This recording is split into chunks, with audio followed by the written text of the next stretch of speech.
areas which go onto the wingtips. So it's a bit of an all-day exercise preparing for what we're going to go and do in the evening. And just one point before we finish up, we'd like to thank Red Nova Solutions. They sponsored our slot in the airshow today, and without local companies supporting the airshow and technical support, they support us. So if you can support them, that will keep the airshow going. So thank you.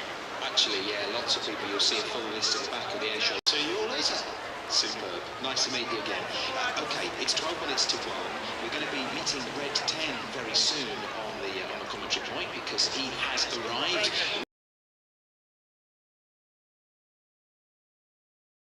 They are starting it here in Clacton at 1 o'clock. But before we do that, let's go back to Steve Scruton to see where he's made it to. I've come along now to not far short of the pier and stopped by the oldest kiosk. To tell me more about it, whether it's true, Dan Partridge is the current owner. Dan, this has been in family ownership since when? Yeah, hi everyone. So we have in the family been running this kiosk for the last 30 years.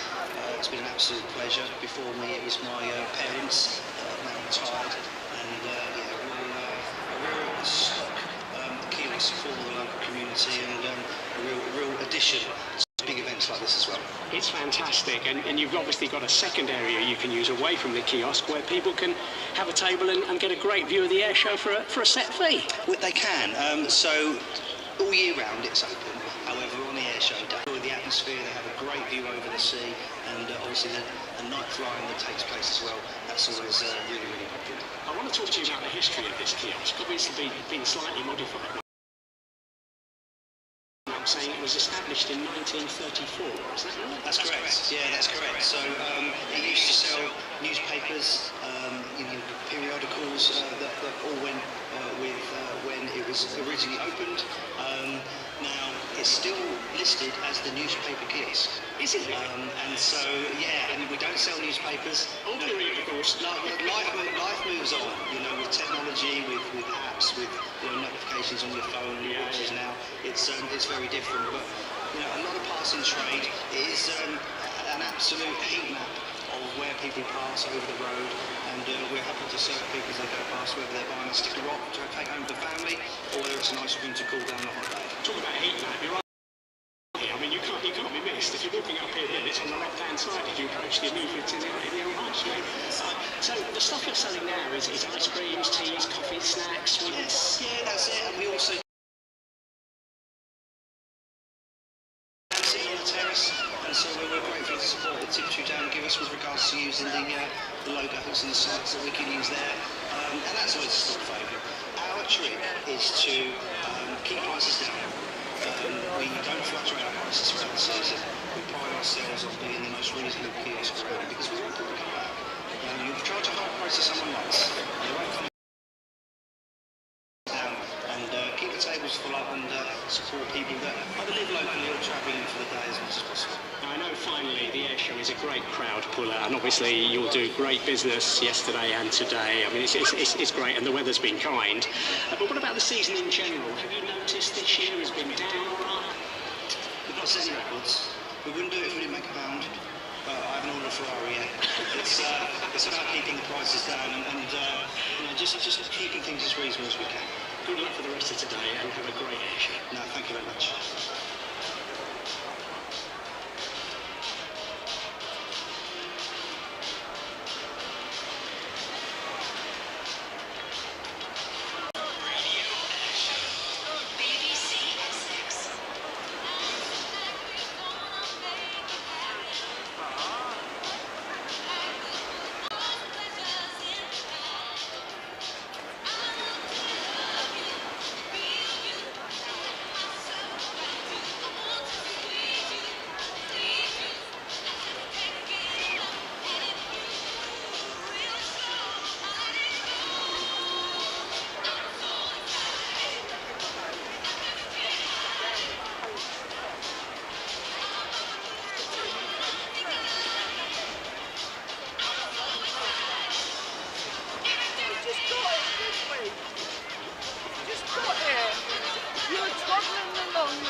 Sisters, and I'm so excited.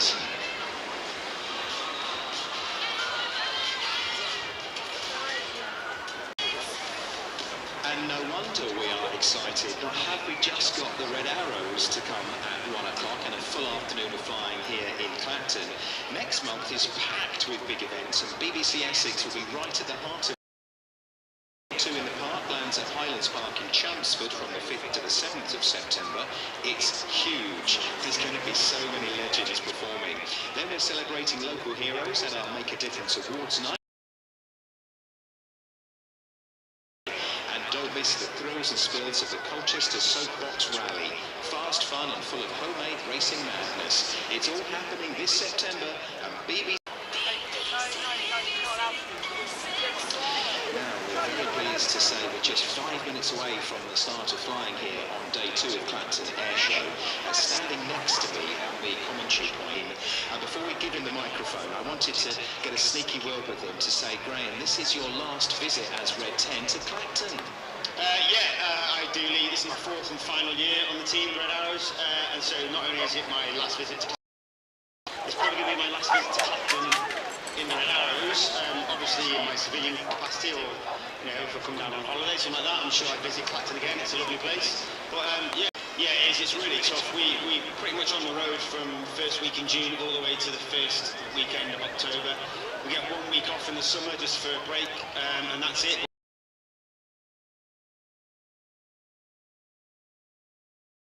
Never spend a weekend with friends and family if you've got it, only with each other. So yeah, it's tough. And after 4 years, everyone's like, you're going to miss it. I'm like, of course I'm going to miss it. But it is, it's my time to go and having you with us in Clacton. I'll let you do your communicating that you need, because they're on their way, aren't they? They'll be here in about 4 minutes, something like that. I'm just tracking them. They've just gone over the top of Ipswich. They're just to the northeast of Colchester, and then they'll turn southeast towards us, ready for Clacton. I'm just waiting to make contact with Red 1. Okay, well, you give me the signal when you want the microphone, and we will hand it over to you, and you will hear the full commentary live here on BBC Essex, and of course along Clacton seafront, whether you're listening down at the pier, hi to you, or up the other end of the seafront. As I look to my right at the Martello Tower, the beach is very busy today. We had high tide about half an hour ago, so there's only a subsiding, and the beach is getting a little bit bigger. But on that point, you'll see members of Clacton Beach Patrol walking up and down the beach. They are just making sure that you don't go in the water. As we're flying, water swimming is out of bounds, I'm afraid. We can't have you in the sea whilst the planes are above us, so that's just one of the rules. But I'm sure you can make the most of the North Sea after 4:30ish, and the planes have finished. So we are all eagerly waiting. We're going to hand you over now on BBC Essex at Clacton Airshow to Red 10. Let's hear it for Graham Muscat. Yes, as introduced, I am Squadron Leader Graham Muscat, Red 10. The team supervisor with the Royal Air Force Aerobatic Team, it's the Red Arrows. It's great to be back here at Clacton. I know we weren't here last year due to our tour in Canada, but it's great to be back at a wonderful place and see a great crowd. And I'm just tracking the team now on flight radar. They've just gone to the east of Colchester, making their way here.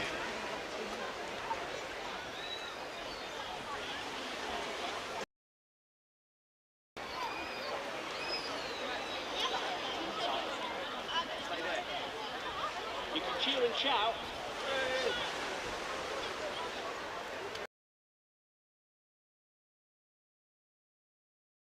Wind here today, and also give them the pressure setting that I'll set on their altimeters so they can accurately fly at the heights that they do during the display. There are 3 types of display. We can do it's either full, flat or rolling. It's based on cloud base and or airspace. Airspace restriction here is from Southend. Unfortunately, we're restricted to about 3,500 feet, so the most we can do is actually a rolling show. But it's still a good show. It's still a very dynamic and enjoyable show, as always with the Red Arrows. When the team arrive, they'll be in a large V formation, so make sure you give them a huge round of applause, a huge cheer as they arrive, and of course we'll be trailing our famous red, white and blue when we arrive.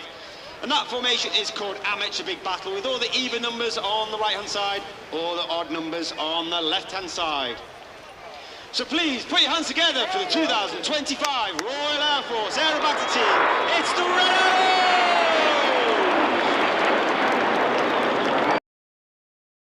Arriving at over 400 miles per hour, trailing our famous red, white and blue. Red one eases them up and brings them around to the right, as I said, to start the show, rolling.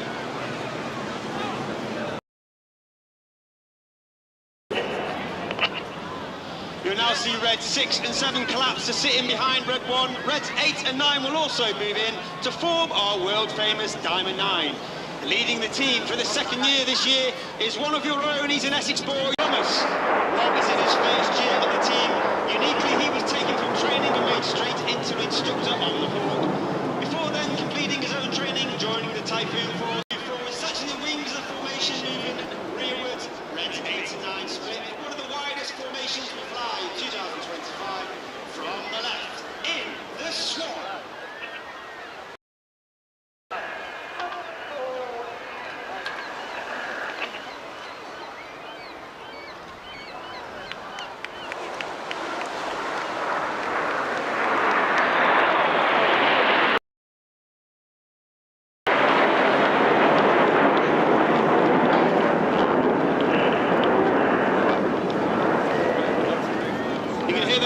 From Red 1, they're almost robotic and monotone in that delivery, and that's 8 and 9 move in to sit behind 2 and 3 to form the shape of one of the most iconic aircraft in aviation history. Red 1 continues to bring them around to left. The smoke guns on in the Concorde. Centre stem is Red 3, Flight Lieutenant Andrew Mk1, known as Macca. Macca is also in his first year on the team. He flew the aviation back to the UK. And he's the first pilot on the Red Arrows to have flown our new Royal Air Force 5th generation fighter, the F-35B, based at RAF Marham in Norfolk. The rear section form the Delta Wing in celebration of that 20th anniversary from the right. The Red Arrows continue to come around to form and fly the Typhoon Roll.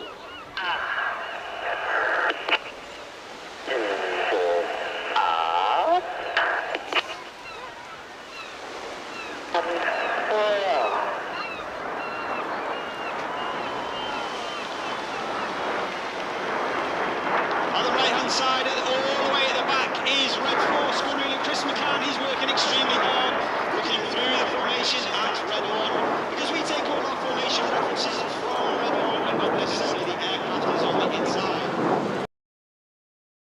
Second year at the team, again, he was taken from training, made straight into an instructor on the Tucano, before then completing his own training, joining the Tornado GR4 Force, where he flew with the world-famous Dambuster Squadron 617, based at RAF Lossiemouth, and Chris also received an Air Force Cross for his service on operations over Afghanistan. The rear section moved forward because the Royal Air Force is famous for its operations in air. However, these days we have a capability also in space and cyber. And to represent space and cyber, the team have now formed the shape of a spacecraft. This is Apollo.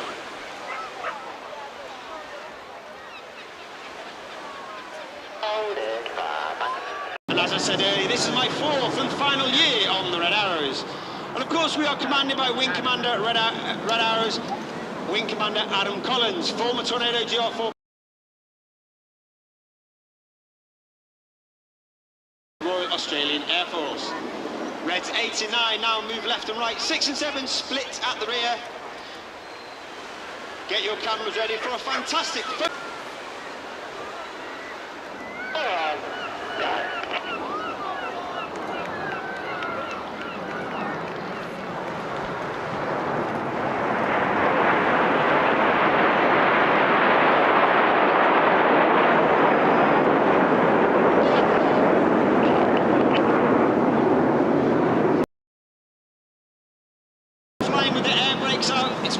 see it's underneath the belly of the aeroplane towards the rear. This has twofold effect. The first effect means the pilots fly with a higher a lot more brightly. In addition, it disturbs the airflow outside the back of the aeroplane, and that makes the smoke billow a lot more fuller. And therefore, in certain manoeuvres throughout this display, we use that technique to enhance that manoeuvre.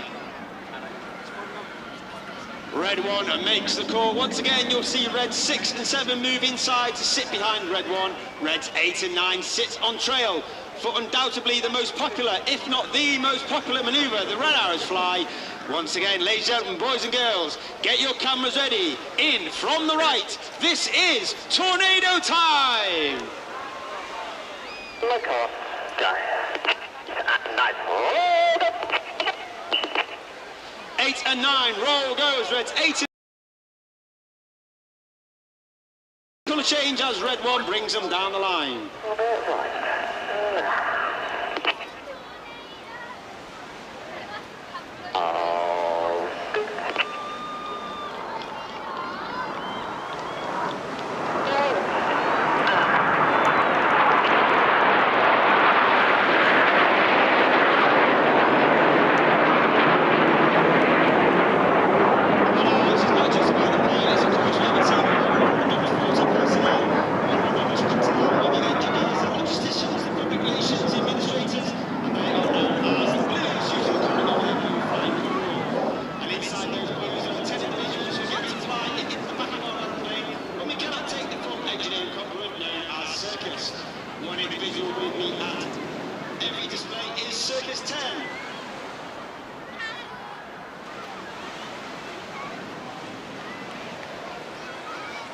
Circus 10 is Air Specialist 1, Lewis, who's with me today. He's in front of the lifeboat station, filming the display for debriefing and safety purposes. The team have now formed once again our famous Diamond 9. This will be your last opportunity to get a picture of us in our Diamond 9 before we start the second half of the show. The smoke comes on once again in our Diamond 9. It's the Red Arrows.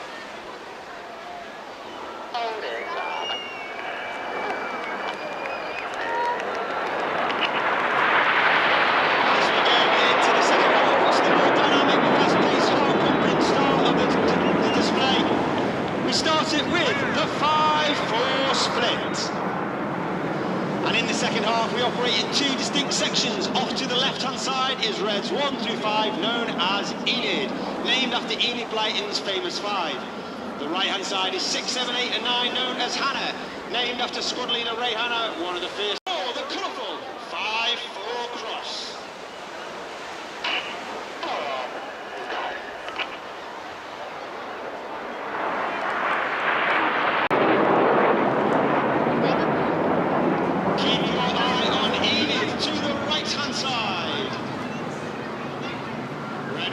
The call. Number 4, roll, go. The board call is made from 4 as he rolls around the rest of the smoke of Enid in the Twister. He's in his second year of the team. He's a former Typhoon pilot, having served with 3 Squadron. He was an instructor on the Typhoon, on 29 Squadron, and also a test pilot on 41 Squadron, all based at RAF Tutor. Come on from Reds 8 and 9 as they roll around synchro. Get your cameras ready for the Hannah break.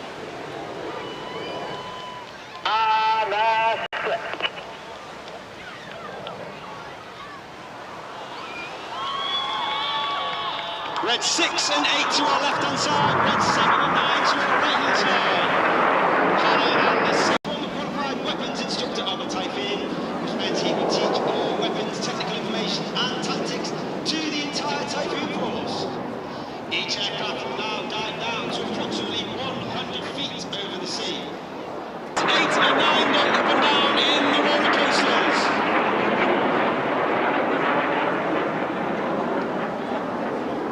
Go from Red 6 as Red 6 to our right and Red 7 to our left. Pull up. Red 7 to right. Each aircraft pull up to 5G limits of active 2.5 to 3,000 feet. They're inverted 60 degrees left down the wall. They come back way up to come back to the centre.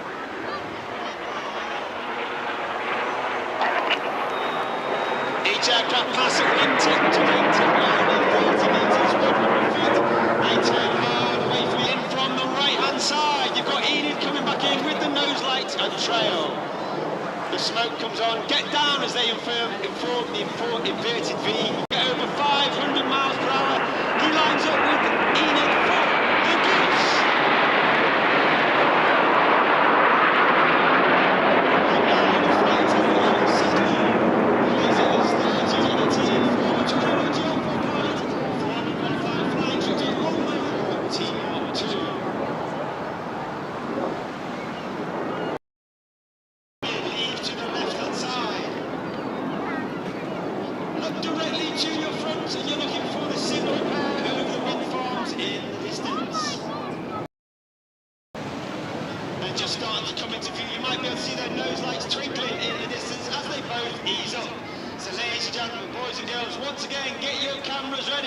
This is the one you do not... Come on. As they part to form the world-famous Synchro Heart.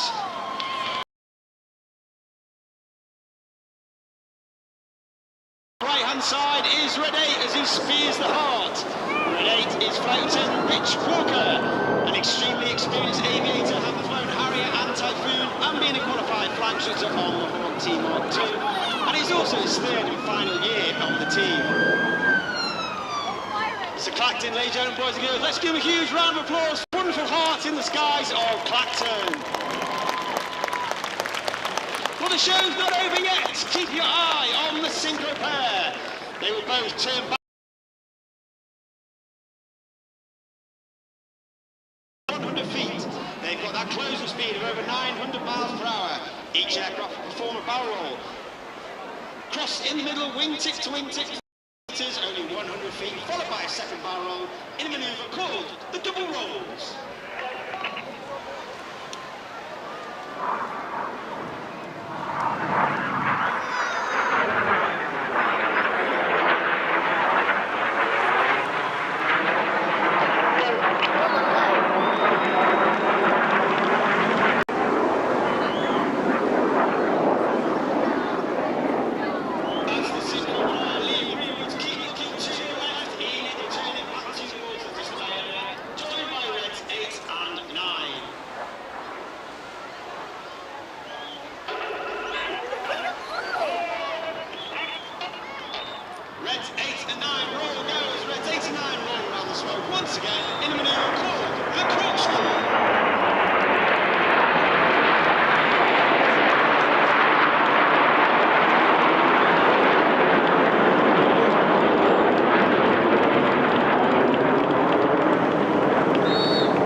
Keep looking to your left, keep looking to your right. You're looking for the synchro pair returning back to the display area once again.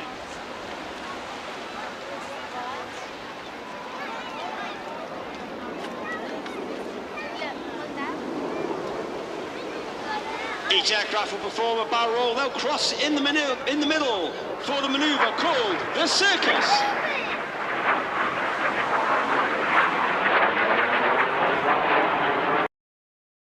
30 metres, 100 feet. They're now going hard up to 6G. That means everything about them is weighing 6 times heavier than what you and I are as we stand on the beach. Red to your front right, 45. You can see Enid lining up once again for their...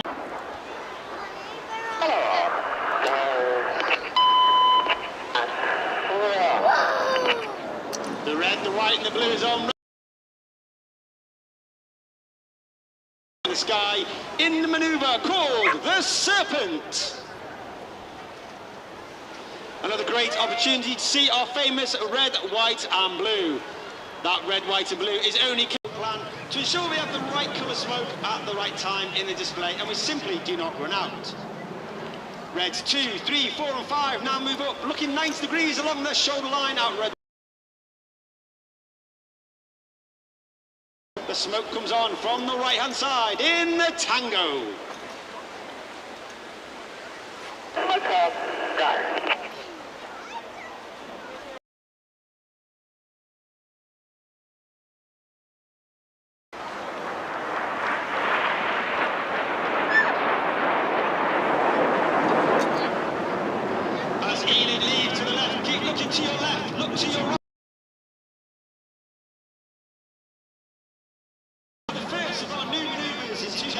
2025.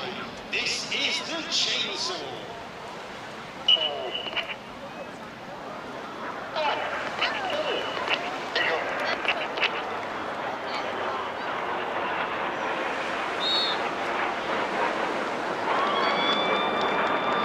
Red 6 and 9 inverted for up to 30 seconds, all the blood rushing to their head.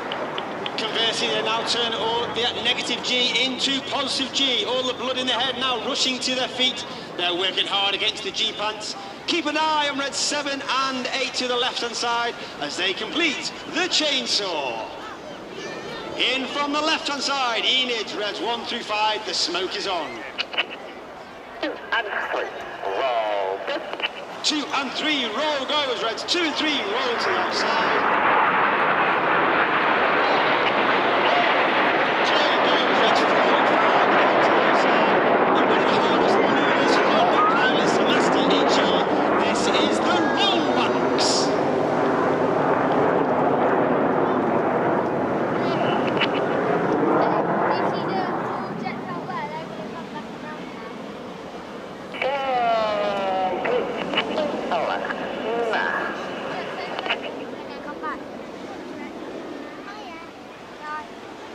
As Enid leaves to the right, look directly to your front once again over the wind farms. You're looking for Hannah on the nose lights and the smoke to come on.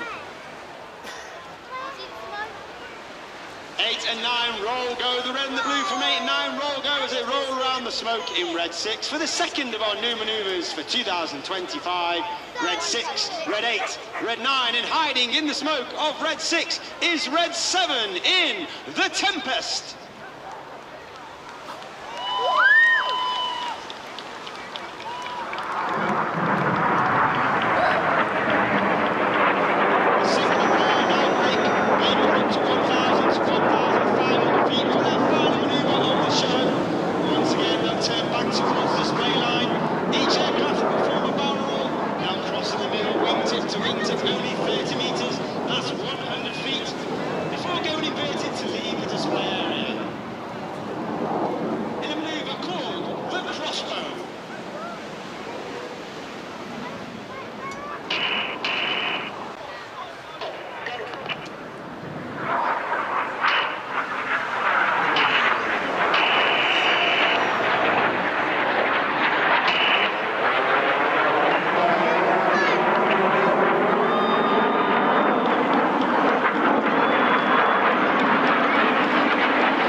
For the 2025 Royal Air Force Aerobatic Team, it's the Red Arrow!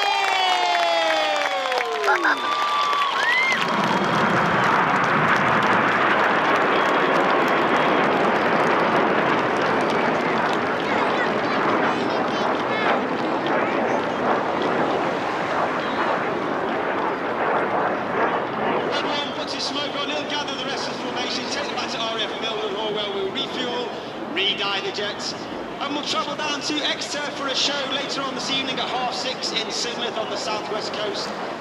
Before then coming back to Milton Hall tomorrow, and then we're off to Denmark to display on Sunday, and then we go down to Poland for the rest of the week.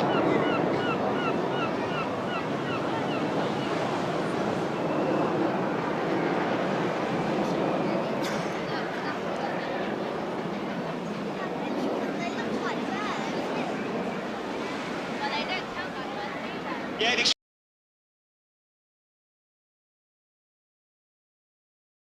fourth and final year on the team. If you want to follow the Red Arrows, you can follow us on Facebook and Instagram, RAF Red Arrows. I have my own pilot account, RAF Red 10. Find me. Team. It's been an absolute honour and a pleasure to be part of this team. I represent the Royal Air Force. I think we have a good time in the future. Thanks for your support. Goodbye.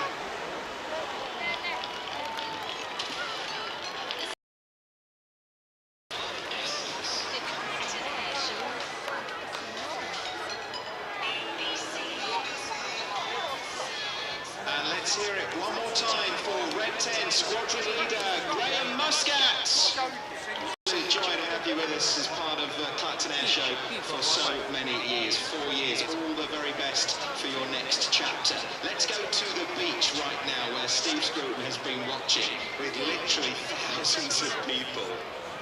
Did you enjoy that, ladies and gentlemen? Wow! I've never seen so many smiling who support the Red Arrows. You might have seen them if you're towards the commentary point here. They always come in their red t-shirts supporting the Red Arrows. Jeanette, Nikki, what do you think of it? Oh, brilliant as always. It's never a bad show, is there? It's always great. We missed them last year, but we had a double dose this year. I know, we did. Wherever you see them, whether it be on the A12 or a full display, they always get your heart racing. It's brilliant. Don't you think, ladies and gentlemen, we always give them a real fantastic. Ian, you from the commentary point, you can probably see the thousands of people who've enjoyed this. We can, and we heard them, and so did Graham actually, and he had a real poignant smile actually when he heard that round of applause for him. I think, yeah, it was a really, really wonderful display, a rolling display, Sam Williams, because of Cloud, but With the RAF Red Arrows. now the time is 1:25.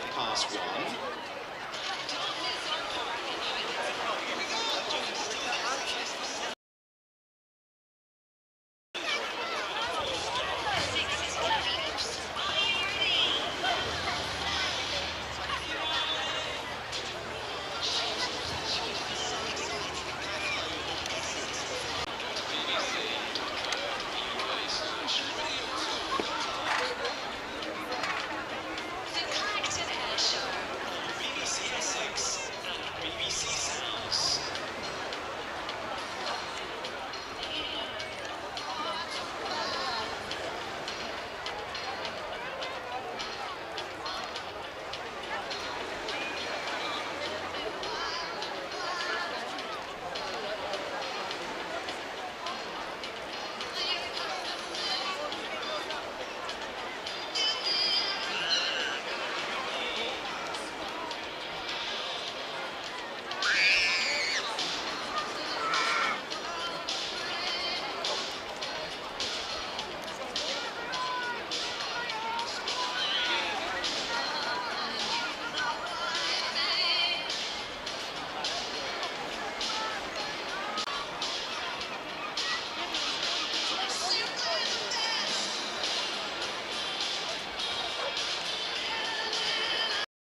Tina Turner, of course, and you're the best. BBC Essex live at the Clacton Airshow. Hi to James, who's listening in Cornwall on BBC Sounds, listening to day 2 of the air show on the BBC Sounds app, he says. Please say hi to all the team from BBC Essex. Thank you, James. I will do that. Yeah, if you're here and you haven't got BBC Sounds on your smartphone or your device, very easy to get started. Just download the free BBC Sounds app, sign up with your email, password and your Essex postcode, and then you get all the best local content landing right on your homepage, including, of course, everything from the Clacton Airshow. And yeah, we're here live through until 5 o'clock on the commentary point, and our job really is to guide you through the action, the commentary, some appropriate music for some of the displays, but we also like to meet the pilots, the people that make it all happen. Hi, I'm Tony the Bronco pilot. Now, Tony, we saw your display yesterday, and it was absolutely stunning because your aircraft is incredibly manoeuvrable. If people haven't seen the Bronco before, just describe the aircraft first of all. It's a twin turboprop, so it's got 2 wings, 2 propellers, double tail as well, so it's very discernible from the ground. It's not like really large or so. The span, the observer role for air control in the Vietnam War, which basically means also that like the visibility is an important thing from inside the airplane to the outside. So when you're actually flying the airplane, I mean, you can throw it like around like nothing. But on top of that, like the visibility all around is just amazing. So when I'm flying the Bronco, I always think like I'm sitting on top of the world. You must be up there. It's incredible. I guess because the visibility is so good, you get a great view of the crowd. Oh, it's unbelievable. And I mean, I always enjoy not looking down on the crowd. I can say that. Seeing them enjoying. Yeah, seeing and enjoying, like seeing the amazing crowds on the beach, it's just like absolutely wonderful. And your aircraft, it's the one you've described it beautifully, but it's got some bright orange markings matching your flying suit, I have to say. You're in bright orange as well. Is there a reason for the bright orange? Well, the airplane was used, which was black target, on a steel cable, like 2 miles behind the airplane. Hence the high visibility of the airplane, because they didn't want the ground troops to shoot at the airplane, but rather at the target. And what does it feel like? I'm pulling up to like 4 Gs, 4.5 Gs, negative -1. So you're really sitting on top of a roller coaster while pulling this airplane around through the Flanders fields, just close to Ypres, in fact. So I mean, we're based in a very emotional area, actually. I mean, Tyne Pot is very close by as well. I mean, actually, when we fly home, we probably fly straight over Tyne Pot going home. It's very poignant. It is. Tony, thank you so much for seeing us on BBC Essex, and we can't wait for the display this afternoon. Thank you very much, and it's totally a pleasure to be here. Again, you know, like, we love coming to Clacton. Radio Airshow.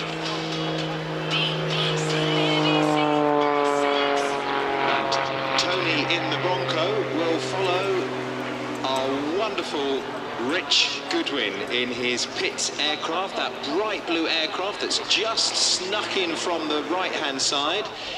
It arrived with that wonderful, that manoeuvre of it just sort of hanging in the sky, Sam Williams, as it drifted along from the Martello Tower end towards the pier.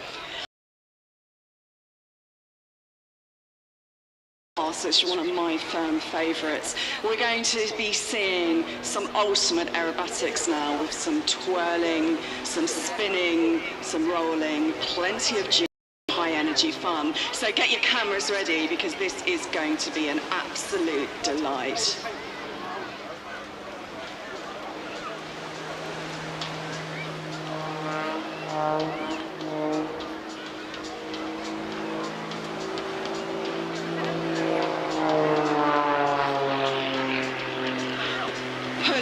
Into the vertical there. He's powered by a 6-cylinder, 8.5-litre Lycoming engine, producing over 300 horsepower.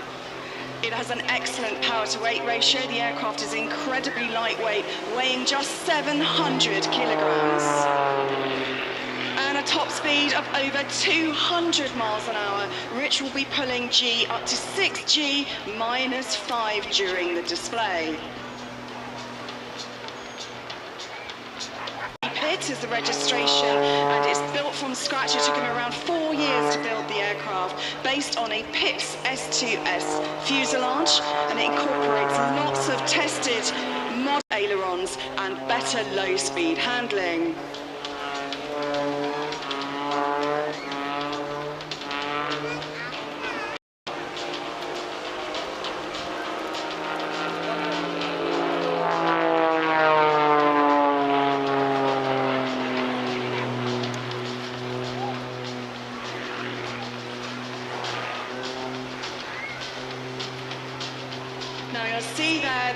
Is literally just pausing in the sky, going at 0 miles per hour, hanging the aircraft on the prop as he then tumbles down, gaining some airspeed, ready to pull it into the next manoeuvre.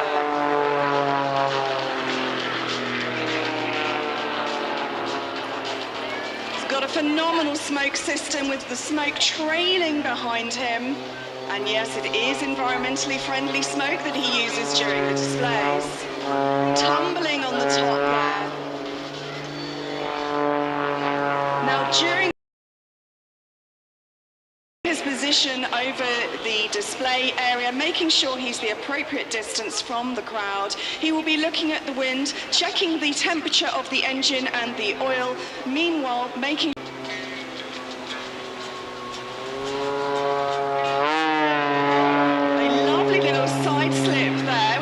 trailing. He's pointing out towards the wind farm, and there he is, pausing momentarily, not even moving. I mean, Ian, what do you think about that?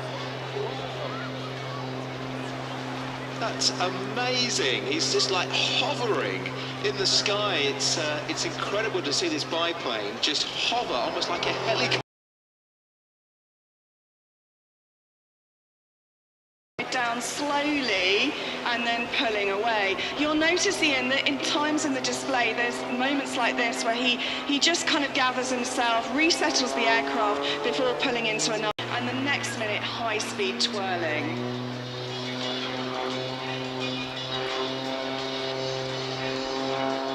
Climbing high into the sky, turning as he goes. Been removed and the engine mount modified to take the titanium sprung gear legs, and then there's a new shape and carbon cowling to reduce weight and profile drag. It has new rings, as I mentioned, and an absolutely amazing roll rate. Now ordinarily this aircraft is fitted with 2 ATM Lynx jet turbine engines powering up to 700 pounds of thrust. But at the moment those engines are away in Holland for maintenance, so today Rich is flying inverted now. Yes, it's a little bit upside down flying. Now of course when you're flying upside down the controls are literally backwards. Up you have to push down. If you want to go down you have to pull up. So you literally need to wire your brain backwards to be able to perform the manoeuvres. And there he is, climbing up, gaining speed. Down towards the sea, just above the Coast Guard there, smoke trailing. And another knife edge pass. And twirling at the top. Through the clouds, a little bit of blue coming, glinting on those wings. Actually, I mentioned this yesterday, the colour of this PRXIX aircraft is sky blue. It's bright blue. When he arrived, the clouds parted and we saw some blue, and it's happened again today.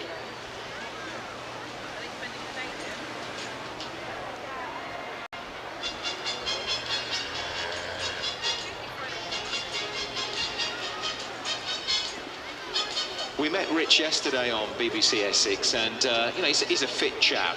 You really have to be, Sam, don't you? I mean, people might think you're just sitting in an aircraft with the controls, but the physical toll on your body to do this is incredible. It is, and peak physical fitness is absolute priority for aerobatic pilots if they're to actually be comfortable and capable of flying these high-energy manoeuvres. And in fact, both yesterday and today, Rich went for a morning run with the Firebirds pilots, and they went for like a 45-minute run before breakfast. and then decimated the breakfast buffet, apparently. Yeah, I think they went for thirds.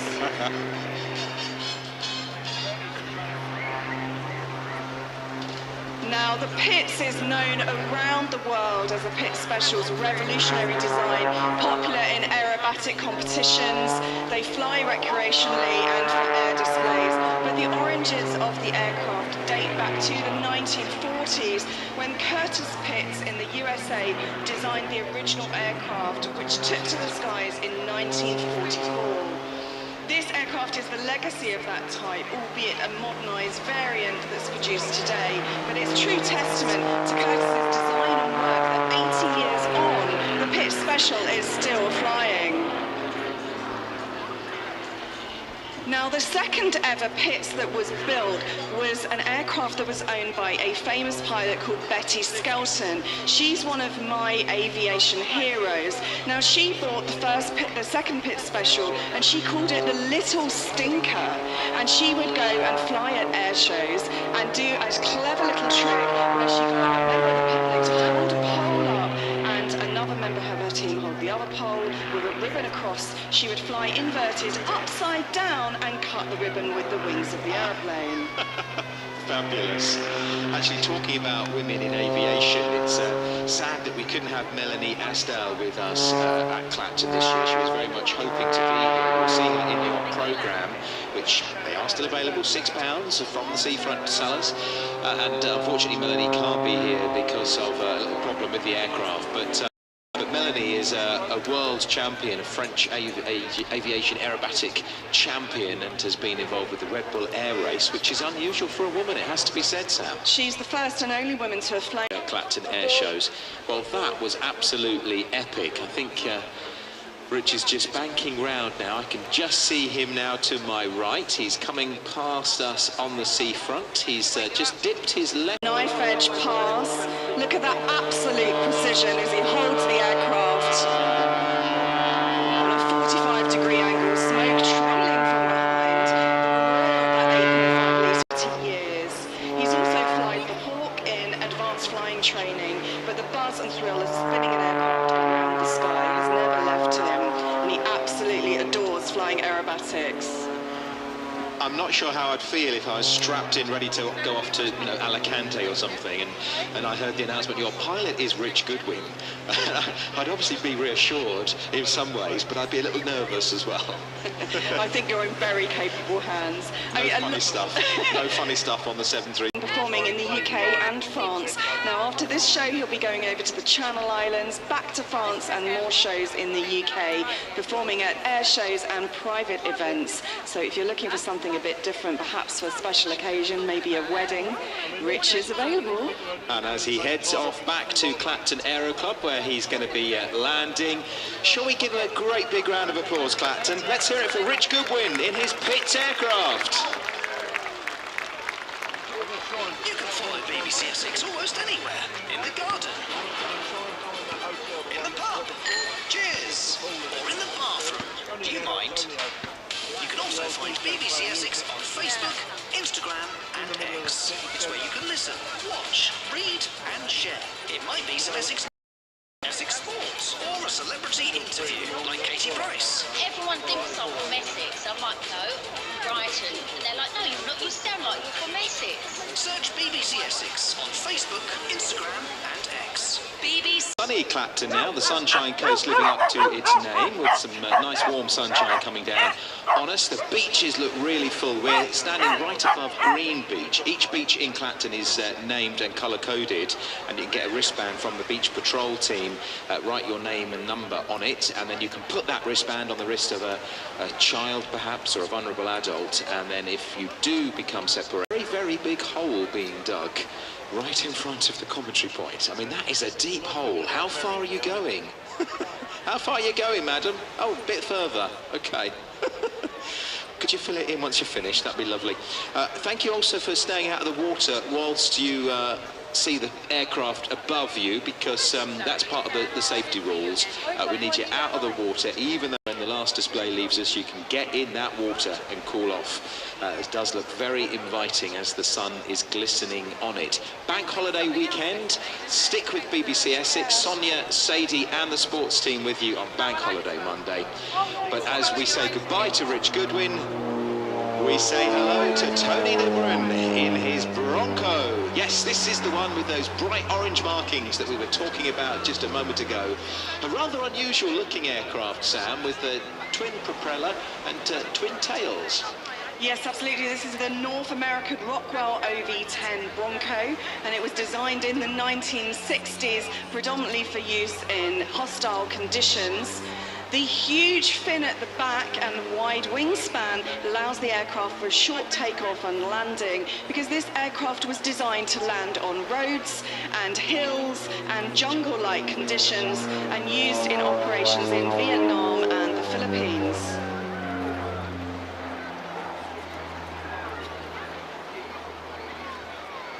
It's got such a distinctive look in the sky as it passes now over the Gunfleet wind farms that we were talking about earlier, coming back now towards the end of the pier. A great view if you're watching here, and good afternoon to you. Thank you for joining us on BBC Essex. The light is on, he's coming towards us.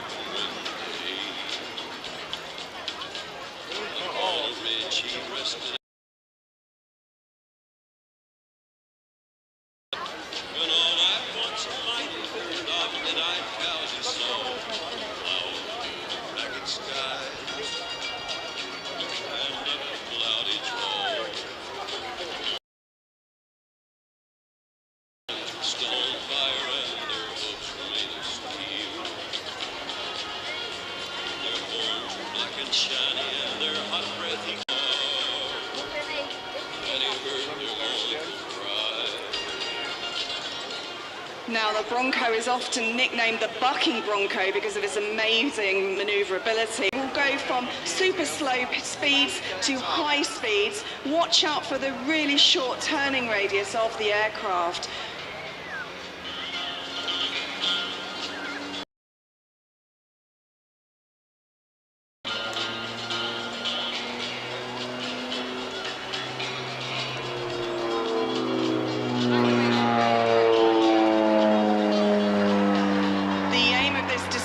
Demonstrate the aircraft's short.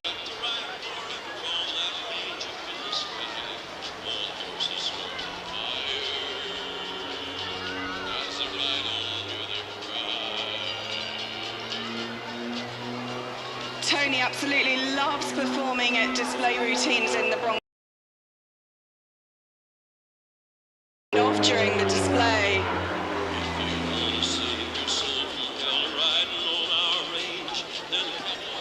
You just heard the beach patrollers. If you're listening to this on the prom, please beckon your youngsters off the out of the water and back onto the beach, please. If they're straying onto the water, that's a safety issue for us. So please help the beach patrollers follow their instructions and stay out of the water whilst the aircraft are flying.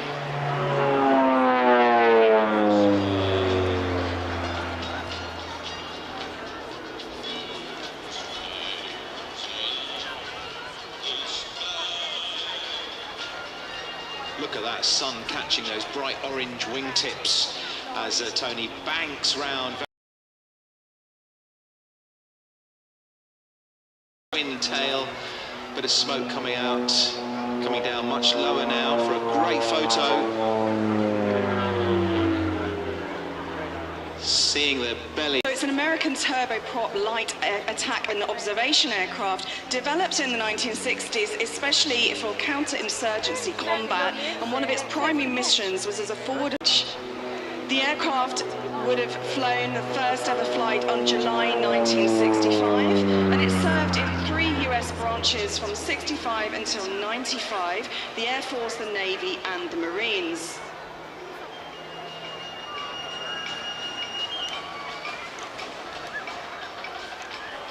Lots of boats out to sea in the safe zone, watching the aircraft from the other side, including one of those barges, those Thames barges. I'm guessing that will be Thistle on her 130th birthday. Apologies if it's Pudge, but I know Thistle was planning to be here to celebrate its 130th birthday at the Clacton Airshow. Good afternoon to you if you're on board and tuned in to us.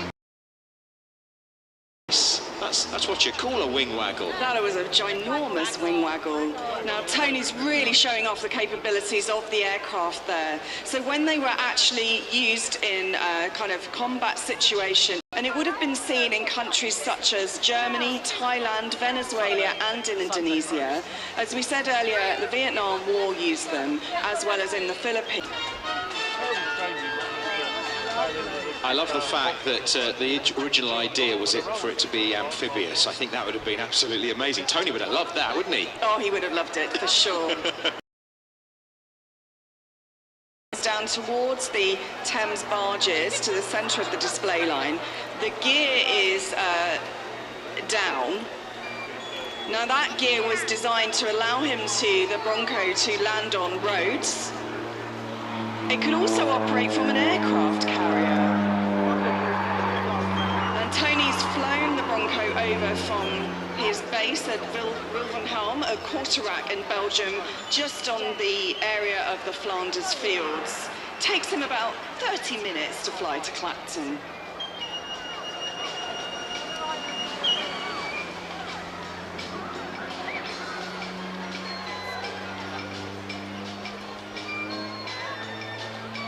Those of you that have long camera lenses or have seen photographs of the Bronco will notice that the aircraft is in a dark green colour with the orange tips, but it also has German markings. The reason for that is the Belgian airfield, where Tony was based from, was started by the Germans in World War I as a fighter base, and in honour of that, for messages of peace and reconciliation, Tony chose to leave the original markings on. We heard from him on BBC Essex just a few moments ago in an interview we recorded when he came to see us earlier on, and I can't tell you, I know you're probably thinking he's just saying that, but he absolutely loves the Clacton Airshow, and Edith as well that was with him. They are so happy to be here. And they're not just saying that, they absolutely love this display. Do check them out on social media. They recorded some interesting footage yesterday, didn't they, as they were making their approach into Clacton for the display. And you'll see on that footage that Tony sits in a glass bubble cockpit, and he said that when he's in there flying, he really does feel like he's on top of the world. And in fact, the Bronco has appeared in Hollywood movies as well. It was recently seen in The Kingsman, The Secret Service. Ah, we're going to get quite a few TV and film stars with us again today at Clacton Airshow. Thank you so much to Tony De Bruin and all the team behind the Bronco. Let's hear it for them.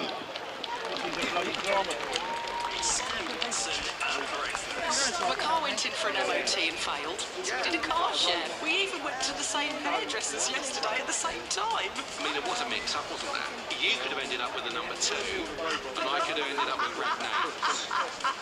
Where does the phrase, "you can't lick a badger twice" come from? I have no idea. You can't lick a badger. Can you lick a badger once, let alone twice? Very good question. I'm not licking any badger. You're very right. Simon Watson at breakfast. Weekdays from 6. Just ask your smart speaker to play BBC Essex. Radio Airshow. BBC Essex. Welcome to Clacton. It's great to have your company here. If you're wondering, well, nearly 2 o'clock. Yep, Jake Peach will be on BBC Essex 95.3 FM and DAB digital radio. But here on 103.5 and BBC Sounds, it's Ian Wyatt, Steve Scruton and our guest Sam Williams, our flying fanatic, as we call her, a pilot herself who just loves Essex for the past 7 or 8 years now in Clacton, and it's lovely to see so many friendly faces back again this year. Good to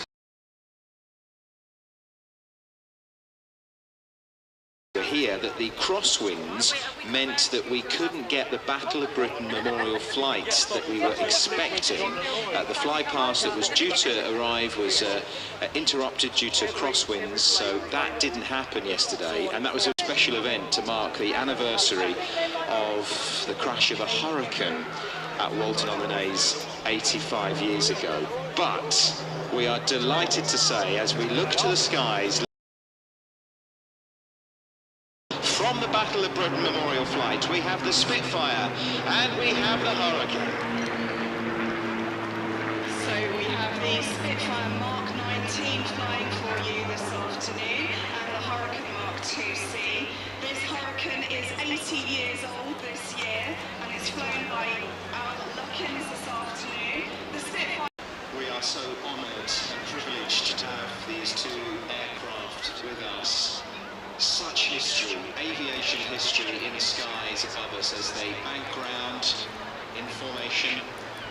It's out to sea today, watching and listening to BBC Essex, and they're coming now gradually towards us here on the seafront for a much closer look at these two legends of the sky.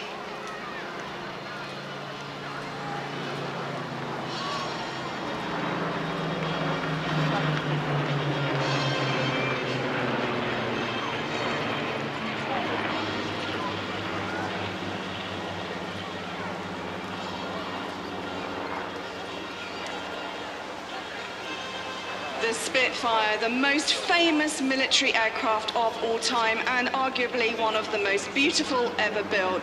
The Spitfire is perhaps chiefly remembered as the symbol of the Battle of Britain.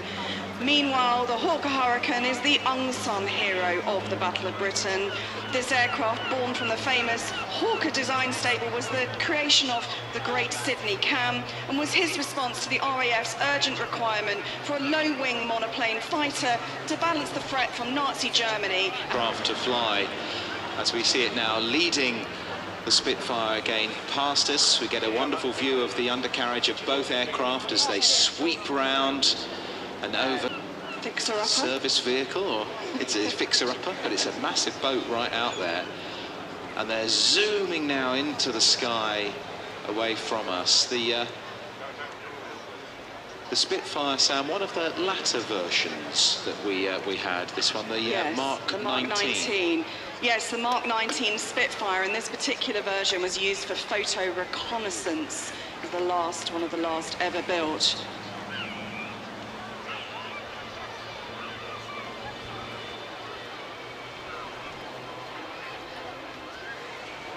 The growth in Spitfire squadrons was just simply incredible. By the outbreak of war in 1939, 9 squadrons were equipped. In spite of vigorous demands from France, the Commander-in-Chief of Fighter Command refused to send any Spitfires to France during the German Blitzkrieg of 1940. The wisdom of that decision was clearly shown. By July 1940, RAF Fighter Command had 19 Spitfire Mark 1 squadrons available. Once the RAF modified their tactics to properly counter the Luftwaffe, the Spitfire Mark 1 proved to be the only British fighter capable of meeting the Messerschmitt on equal terms. Often the outcome of a combat depended more on the quality of the pilot than his aircraft. More Spitfires were built than any other British combat aircraft before or since World War II, a total of 20,341. That she would have had at the first ever flight of the historic aircraft flight, the predecessor to BBMF, which took to the air on the 11th of July 1950. And as the aircraft fly past us on the seafront there, you'll see the beautiful blue colour scheme with the yellow propeller spinner.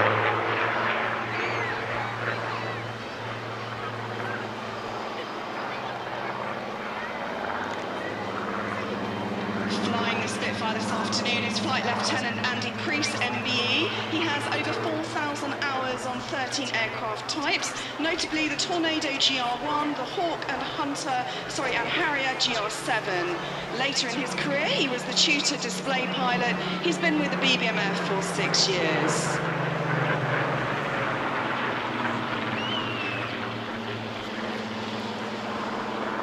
Just listening to the blend of the two aircraft engines as they flew past our microphones here at the BBC Essex commentary point. I hope, even if you're listening maybe thousands of miles away from the county, you'll have heard that. And I guess you might have had the same goosebumps that I had.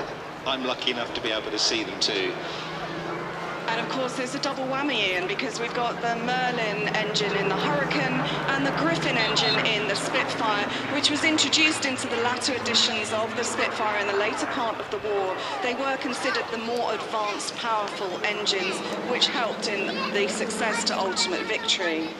2,050 horsepower engines. I mean, it was just incredible. Now this Spitfire, sorry, this Hurricane PZ865 is 80 years old last month in July. It was the last model of Hawker Hurricane built from a total of over 14,500. She first flew on the 27th of July 1944 and wears the inscription, "The last of the many."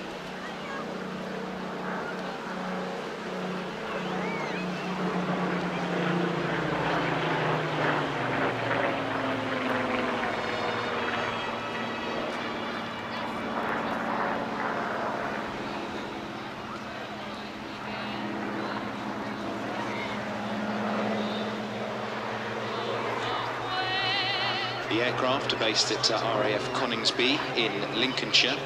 The Royal Air Force Battle of Britain Memorial Flight operates several aircraft, tirelessly working to keep these beasts in the skies. We were hoping for the Lancaster bomber to come to see us in Clacton this year, but speaking to one of the team a little earlier, telling us that a radiator is needed. It's been laid up now for a few days. It'll take a few more to sort that radiator issue, but of course we hope to see him back in the skies very soon. I think there's just 2 airworthy Lancasters left in the world, so it's so important, isn't it, that we do all we can to keep them flying. Lest we forget is the motto of the Battle of Britain. And the other Lancaster's based out in Canada. Back in 2014 she made an appearance. Of the wartime fighters to restore, it's got an intricate melange of steel, aluminium, wood and fabric, and it represents an enormous challenge to the maintenance engineers as well as the pilots to keep it in flying condition. When compared to the Spitfire with its all-metal monocoque construction, the Hurricane is a truly massive undertaking to restore today.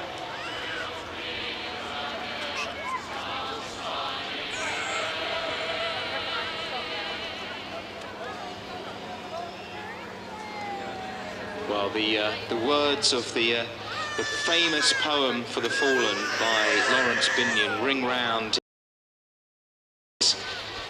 They shall not grow old as we that are left grow old. Age shall not weary them, nor the years condemn.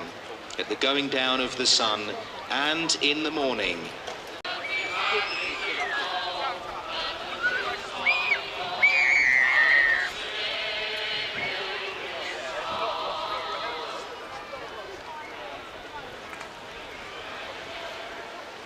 And then do you know I've got a little team?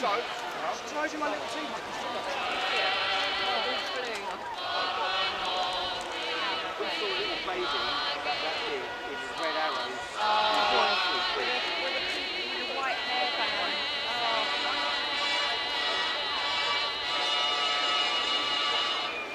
Our heartfelt thanks to the Battle of Britain Memorial Flight for bringing along the... Discover more about Essex on BBC Sounds. From local history. Is this a burial of gold?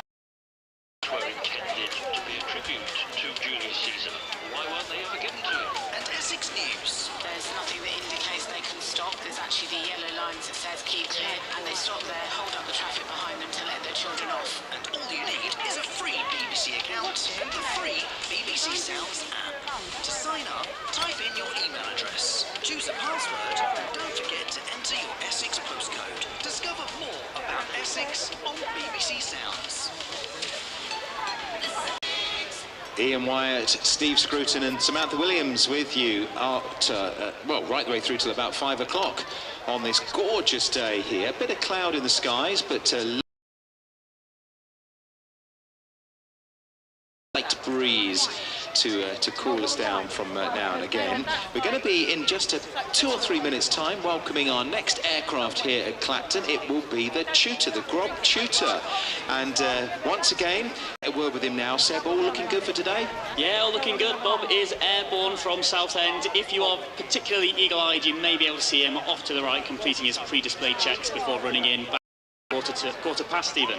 Okay, so, oh right, I'm going to set my watch by Bob. At 2:15, we're expecting our Tutor display. It's a really great used by the RAF for training new recruits, and as Seb will tell us all a little about the whole display season and what they use the aircraft for and what they get up to. That coming up very, very soon. We'll be crossing to Steve Scruton as well, who is out and about on the green sward. We'll be popping over to see Steve as well. Can I just the air show is taking place. We've had a little bit of an issue with this today. It is illegal to fly drones between now and 6 o'clock. That is the air exclusion time that we have in place because of the air show. The police are here and will take action if they see any drones, and the consequences are rather severe. So please, no drones, so everything is safe for the pilots above us. Just saw Seb there taking a little peek to the right so we can see him. If we look to our right over the kind of St. Osyth end of the 10 craft is making its way through the skies today, and we're going to hear a full display from Seb. It's the 2025 display from the Grob Tutor, and I cannot in the skies to the right. I thought that was him, then it was a seagull, Seb. Did you? Oh, I think the seagulls are getting a bit confused, aren't they, today? Yeah, I mean, the Tutor itself, especially being white and a single air, be able to see those very bright strobe lights and the lovely heart on its belly. All right, so we're looking out for the heart. Are you happy being down here on the ground with us on BBC? The uncomfortable one, 8.5 minutes of solid aerobatics does take a toll, so I'm quite happy to be in the ground. That's the right answer. Okay, then here he comes, and we welcome Flight Lieutenant Seb Wilson. Hello, Clacton. Yes, Flying Officer Seb Wilson is my name. I am the Tutor Display Manager and Commentator this season. It's a pleasure to display the Grob Tutor for you all today. We're the smallest display team in the Royal Air Force, only 2 personnel, me and Bob. But it's a small aircraft and it's got a big impact. Turning in towards the crowd now, flying in from the centre at nearly 200 miles per hour. It's Flight Lieutenant Bob Dews with the 2025 Tutor display. Give him a wave.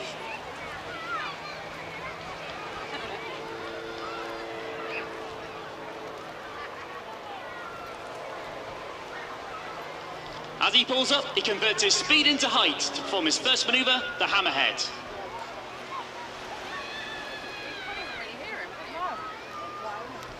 Flight Lieutenant Bob Dews was born in Carmarthen, South Wales, and started his flying career in the Royal Air Force in 1989, flying the Queen of the Skies, the VC-10 out of RAF Bryce Norton.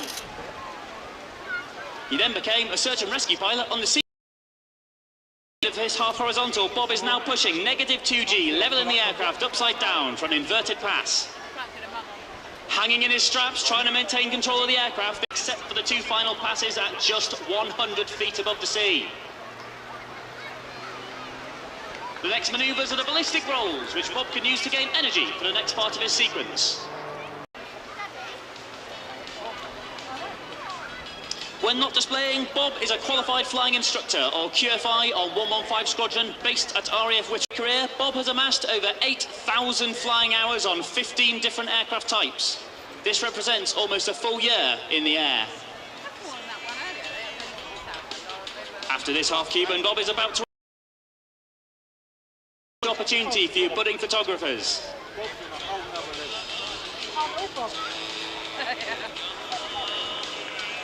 The Tutor has a top speed of 212 miles per hour or 185 knots and can achieve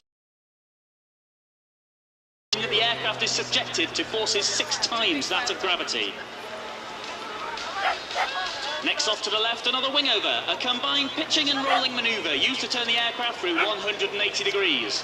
You'll notice that each wing over is slightly different as Bob carefully selects his flight path to cater for differing wing conditions and aircraft energy states. Bob now rolls 90 degrees while pointing straight up before completing a stall turn at almost 0 airspeed.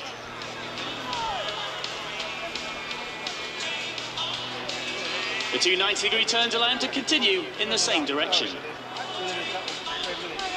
The Tutor is operated by No. 6 Flying Training School in partnership with Babcock International, primarily flying University Air Squadron students and RAF Air Cadets. There are 13 air experience flights across the UK that offer flights up to 20,000 cadets each year. This could be you if you're between 13 and 20 years old. Up to 50 cadets a year are now being taught to fly the Tutor up to solo standard, flying it on their own. After this conventional stall turn, Bob will enter a slow roll.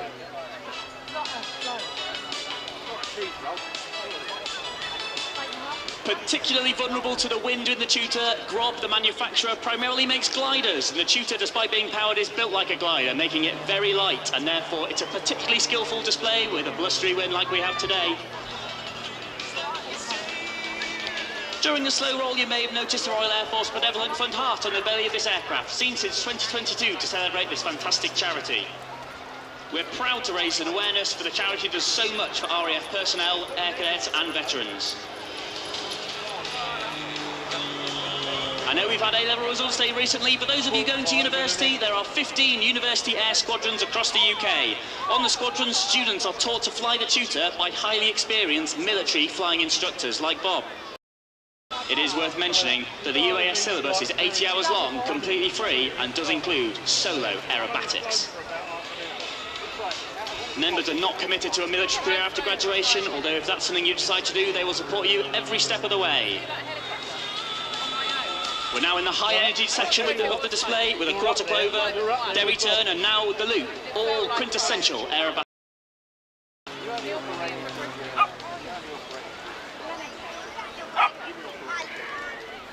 Today, the Royal Air Force is recruiting for multiple rewarding and demanding professions with the continued development of our combat, utility and maritime patrolling of our newest aircraft, E7 Wedgetail, and also remotely piloted capabilities with Protector.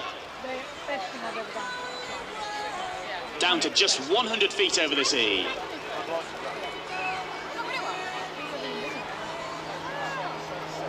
The high tempo of operations continues today with aircraft and personnel deployed around the world, operating with NATO and our other allies. Visit the RAF website to find out more about our professions, including, but not limited to, aircrew, air operations controllers, cyberspace specialists, medics and engineers, and many, many more.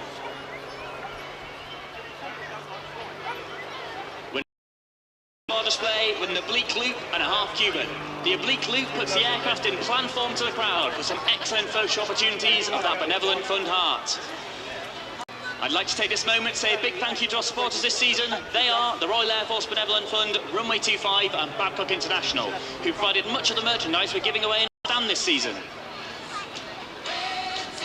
If you've managed to get some great photo shots of the Tutor, make sure to tag our social media, Instagram and Facebook. We'd be more than happy to repost your photos with your permission, of course.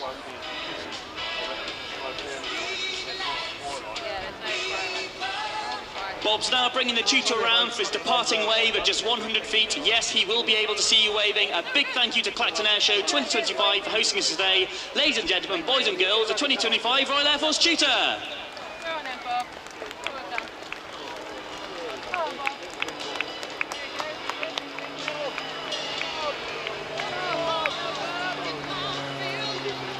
And our special thanks to Flying Officer Sebastian Wilson from the Tutor display team. Will you thank Bob from all of us here at Clacton? That was epic. I will do. He does love the display season. He's going to be missing it next year, but yeah, big fan of everything we do here. So he does enjoy Clacton. He did it last year, he did it this year. He loves the coastal shows. Seb, smashing. Thanks for you as well. And to Bob, let's hear it for the Tutor display team.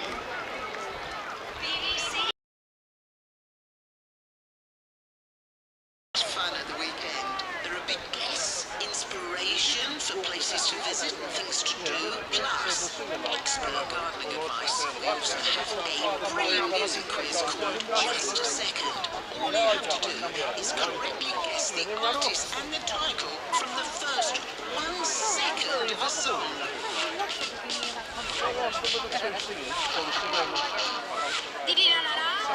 Sadie 9, weekend mornings from 10 on BBC Essex and BBC Sounds. The sound of Essex. The Clacton Airshow. BBC. On the eve of the long August bank holiday weekend, and actually Sadie, you're getting an extra dose of Sadie this weekend, not just with you Saturday and Sunday 10 till 2, but also on bank holiday Monday following Sonia Watson and breakfast, and then the BBC Essex sport team take over. It's great to have your company here in Clacton for the 32nd air show. We were trying to work out how many years we've been here. Certainly myself and Steve have seen getting on for 30 of the air shows, and we've been with you for radio air show on BBC Essex for maybe about 25 of them. So it's been absolutely wonderful to see the event grow over the years and develop. It really has.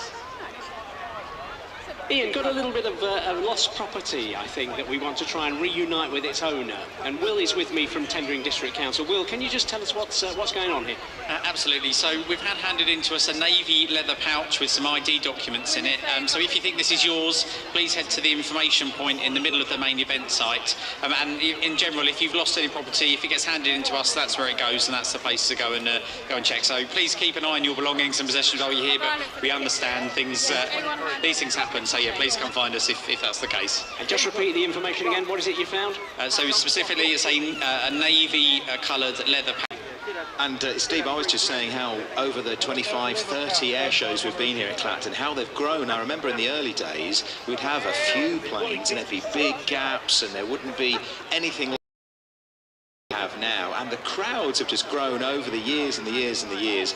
It really is a wonderful spectacle that we are very pleased and proud to be part of, along with Tendring District Council and TSA AH7. This is a helicopter that has been renovated fairly recently in Essex at North Weald. The people behind it are from Bury St Edmunds, which is in the skies over Clacton, and this is a very manoeuvrable, very fast aircraft, very fast helicopter. In fact, a modified Lynx, still ice.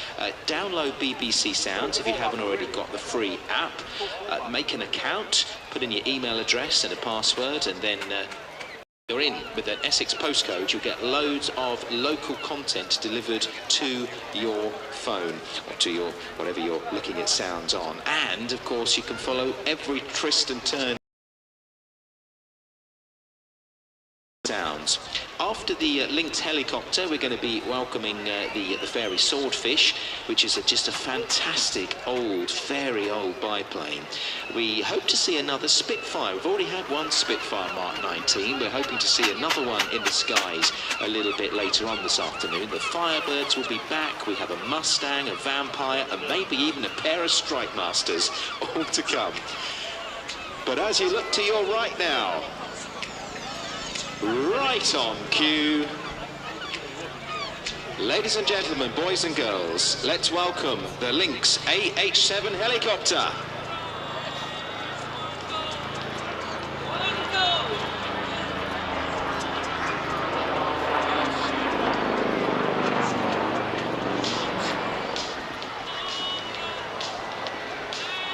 Arriving from the right with a pass.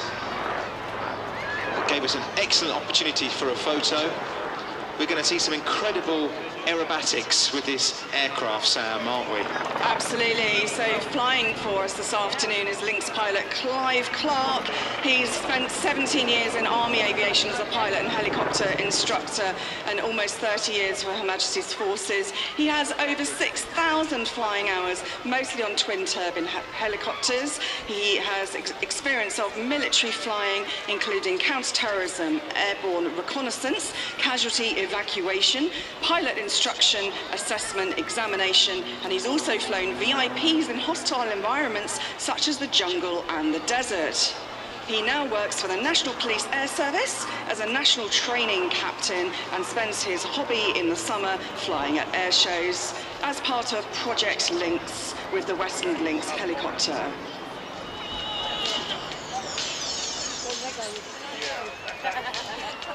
Climbing into the sky, we're going to see several wingovers, and get your cameras ready because we're going to see a hover like no other. We're going to see a wonderful hover at 300 feet above the sea with a very slow 360-degree turn very soon. So cameras at the ready because this is something rather special. Here we go.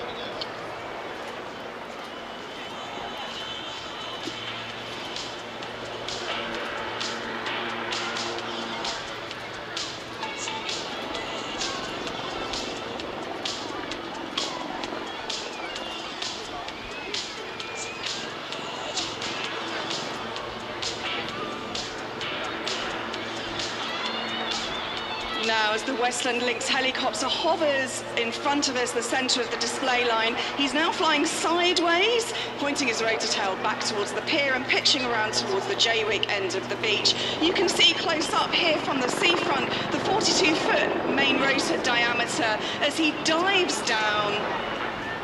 The aircraft is 50 feet long and weighs over 10,000 pounds fully loaded. The engines are two Rolls-Royce Gem 41-to-1 turbo shafts with 1120 horsepower each. He's now flying backwards before spinning once again, so we see each side of the Lynx helicopter. And then again, turning to face the crowd, up to our right at the moment, sort of flying towards the Martello Tower. Again, a nice graceful turn, backwards a little bit more, so everybody on Clacton seafront is going to get a great view. Now, of course, Ian, we see a lot of high-energy, high-speed aerobatics, but when you see slow flying, you might be forgiven for thinking it's easy. I can tell you from experience that slow flying is incredibly difficult because that accuracy is so important. Every wrong turn or manoeuvre is so obvious when you're flying slowly. And doing the pirouette as you go. Bit higher now in the skies. Oh, and a wonderful dip of the nose right in front of us on the commentary point. Now, flying fairly low level for an air display today, 22 miles. What a journey this particular Lynx has been through. Project Lynx, based in Bury St Edmunds, have made it their aim to return Lynx helicopters to the sky so they can be remembered for the roles they've played in the British military in the past. They acquired this particular helicopter in 2019, and since then it's been based at North Weald under the care of Weald Aviation Limited before a full refurbishment to airworthy condition. The 14th of February 2022, she returned to the skies. Now, Ian, you missed that, but he was pitching downwards. Then he went complete 180 with the front of the aircraft pointing the other way, up and down like a seesaw. I hope that he's still got his breakfast on board.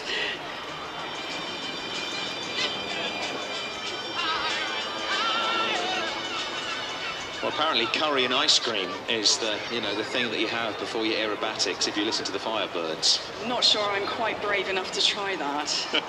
We'll ask Clive later.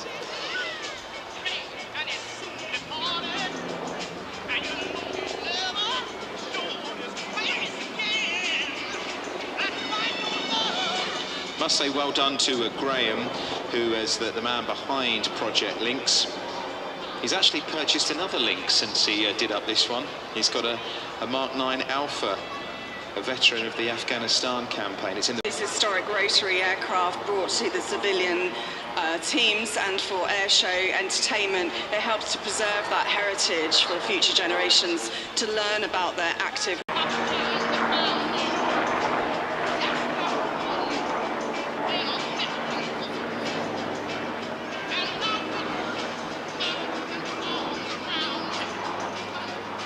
As Clive dive, dipped his nose, bowing to the crowd before that rapid descent off over the pier and into the distance along the tendering coastline. What about that, Clacton? Let's hear it for the Lynx. Modern life is busy. You might be cooking dinner, mowing the lawn, or taking the kids to school.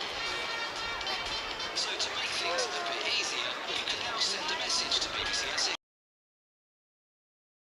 BBC Sounds to send a comment. Hi Sonia, it's Jodie. Thanks for the A12 updates. I'm just getting ready for work and I reckon the mystery song is Better the Devil You Know by Kylie.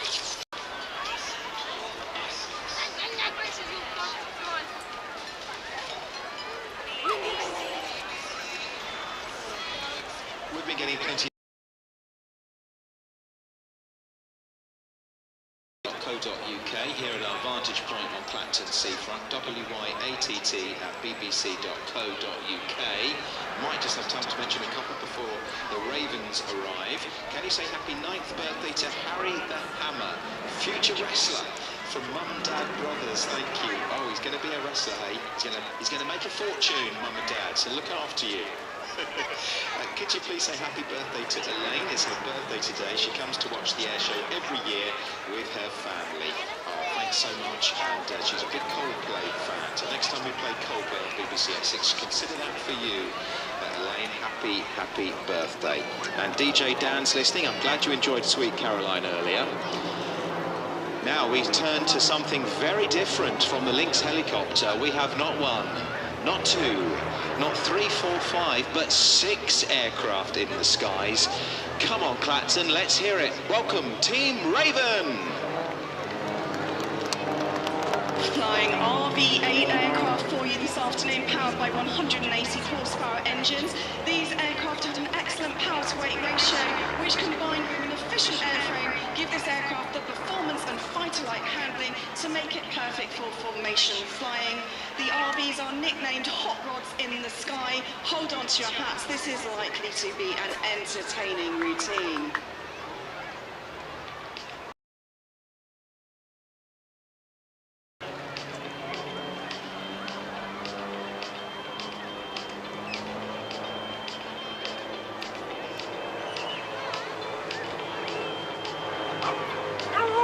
With 5 aircraft in the V and the 6th aircraft flying behind. You've got 6 very capable pilots flying for this afternoon, led by Raven 1, Simon Sid Shirley. He's been the team leader since the very beginning, and he is known as one of the best display leaders in the world. Most military national teams would crawl over broken glass to get his experience and ability, according to Raven pilot Pete Wells. He's been in the Air Force all his professional life, flying fighters such as Tornadoes and training pilots on Hawks and Tutors. Rumour has it that he's been flying fighters prior to having a driving licence, as he joined so young. In his spare time, he used to train civilians at the formation school at North Weald, where Team Raven originated. All of the civilians on the team owe Sid a huge amount, and I think it's safe to say that when Sid is leading you, you're in very good hands, because the team would follow him just about anywhere.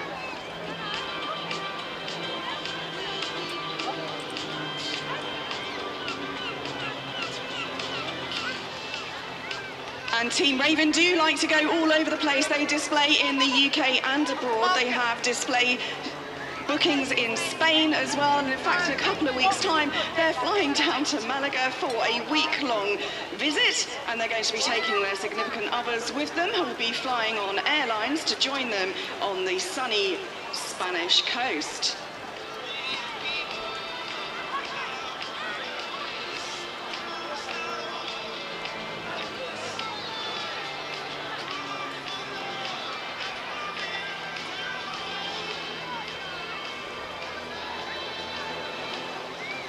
Centre of the crowd line now, we've got a duo pair of Ravens flying towards us directly in the middle of the seafront and pitching up one following the other. The smoke is trailing, flying very close formation as they roll over the top in beautiful synchronised harmony.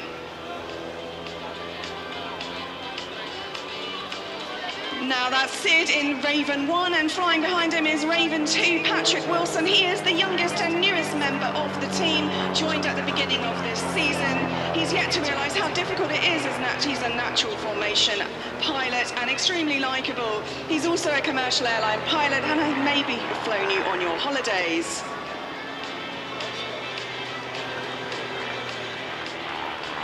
Passing us in the centre of the beach, we've got 3 aircraft leading, with the 4th aircraft trailing around the smoke trail behind. And in position 3 is Pete Wells. He's 2022. He has over 6,000 flying hours, mostly on tail dragger aircraft, and claims to have done more than 1,000. In position 4, we have Gerald Williams. Now, Gerald used to be super famous as a Welsh rugby player. He likes to organise the displays and is the main contact for show organisers. He's got an amazing sense of humour, but he's a great pair of hands behind the cockpit of the RV-8.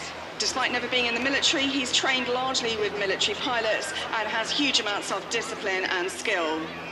Yeah, good old Gerald likes to do all the organising. We all get us sorted.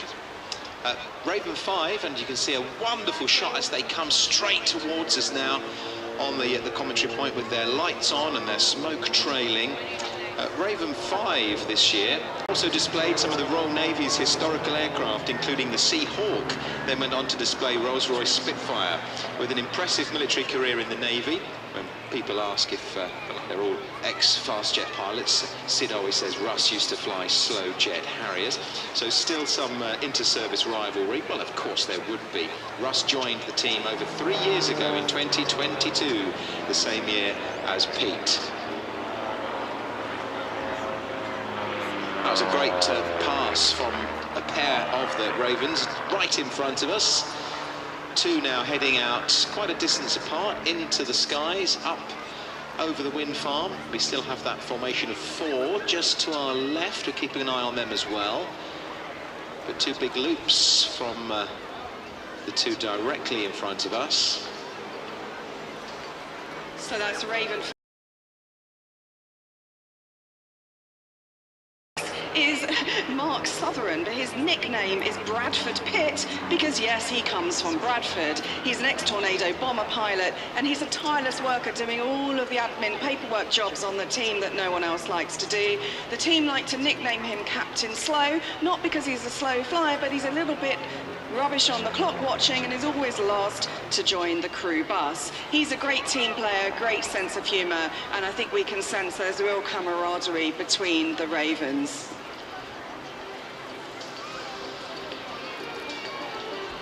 Ravens 5 and 6 now flying from right to left, coming right in front of us. A lovely shot.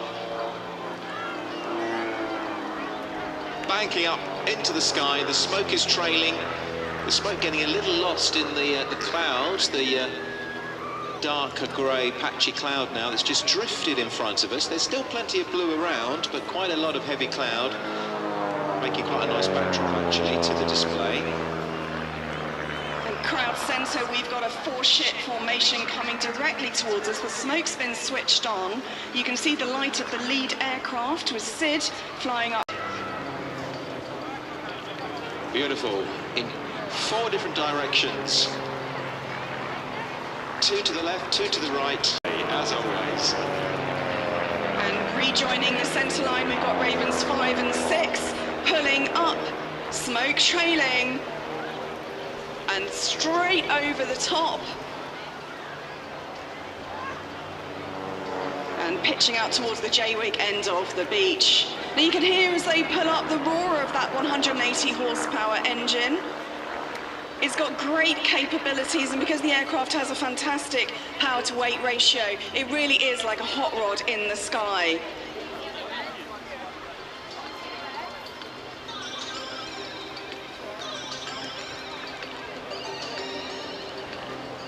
I must ask, next time we speak to one of the guys or the Firebirds, the people that fly these self-build aircraft, I must ask how long it takes to put it together, because, you know, I've had flat-pack furniture before that's taken days, and I just wonder how long it takes to build your own aircraft. It's a very good question. We know that Rich Goodwin spent 4 years building and modifying his jet pits. Oh, that's nice. Those three members of Team Raven.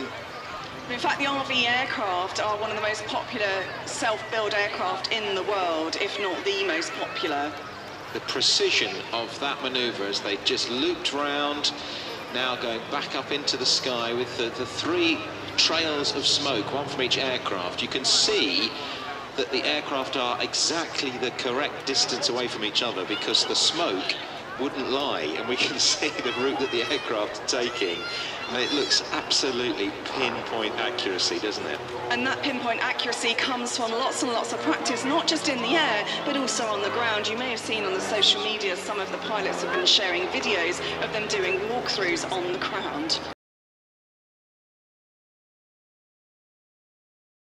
And they are in the sky, drawing a great big heart. And just before the two meet at the bottom of the heart, to complete the heart, we have a third Raven piercing it like an arrow through the centre of the heart, with the smoke just making it look like it's gone right through the centre of the heart. That was special. Was that for me or you? Clacton year on year. I think this is their fourth or fifth appearance here at Clacton over the last few years. They really do love it here. So that heart was for all of us. And then we've got a fan break by with their smoke trailing.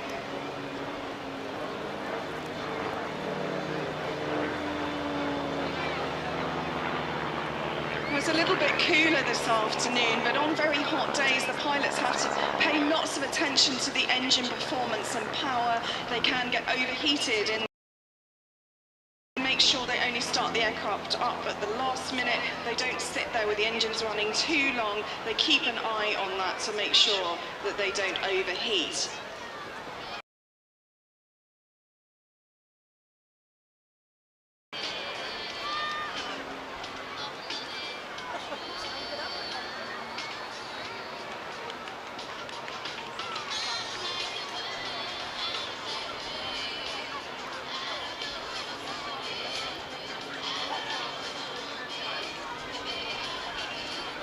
And there they go, flying away into the distance over Clacton Pier. The Team Raven making their way over to Addison.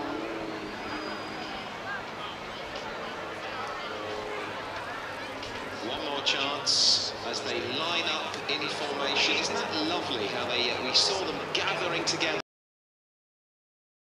Perfectly together in one line as they soar above us. The smoke goes on. How about that, Clacton? Let's hear it for Team Raven.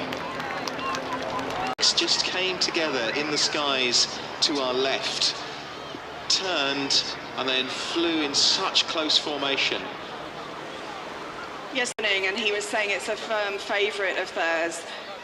It's very effective in the sky with that smoke trailing behind. And again, how interesting to watch how the 6 aircraft were all within seconds. Look how they've come together in a cluster, almost like a swarm of bees, you know, 6 together now, so tight you can barely from the distance see any distance between them.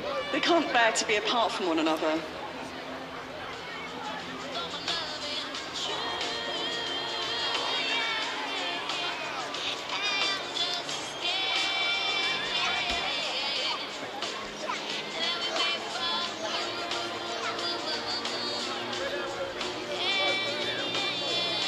Now, the Ravens absolutely love it here at Clacton, as we were saying. I was chatting to Pete Wells about it, and he was saying what he loves about it here is you take off this line with a pier at the far end. He can see the audience down on the beach, and he absolutely loves it that when they land, they can walk along the seafront and have an ice lolly. Us once again on the commentary point. Well, now a seagull has landed on one of the bits of kit right there. He's a big old thing, isn't he? Probably thinking, what is going on with our skies today? They're in the search for some chips as well. Yeah. Keep your chips closely guarded if you're enjoying some of the sea. Add your ice creams. So the Ravens won't get an ice cream this afternoon because they're flying back to Earl's. Essex Sport. I think having them 20 for 5 was really good from us. Our bowlers bowled brilliantly up top, and Eva especially getting a 5 was brilliant to see. At the start of the season, did you think you could get 15 seconds to go? And I bet when Keir launched that shot, I bet time just stood still for the rest of you, didn't it? Yeah, I was so happy inside. BBC Essex Sports Extra, Monday evening at 6. The music you love. BBC Essex. It's lovely to be here, live from Clacton Seafront. If we haven't met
I'm back on the greensward here, and I'm with the Air Training Corps, and Cadet Jones is with me, who's in charge today of the cadets, I think. Is that right? That is right, yeah.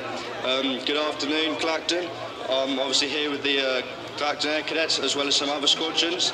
We're out here promoting the RAF, as well as some recruitment. I've got 2 of my other friends from my squadron with me. Over here we've got Cadet Scotcher, and we've also got Cadet Cooper, who's fairly new to the squadron. I love it that you all use your surnames, as you would in the military anyway. That's absolutely fine. Scotcher, is it Scotcher?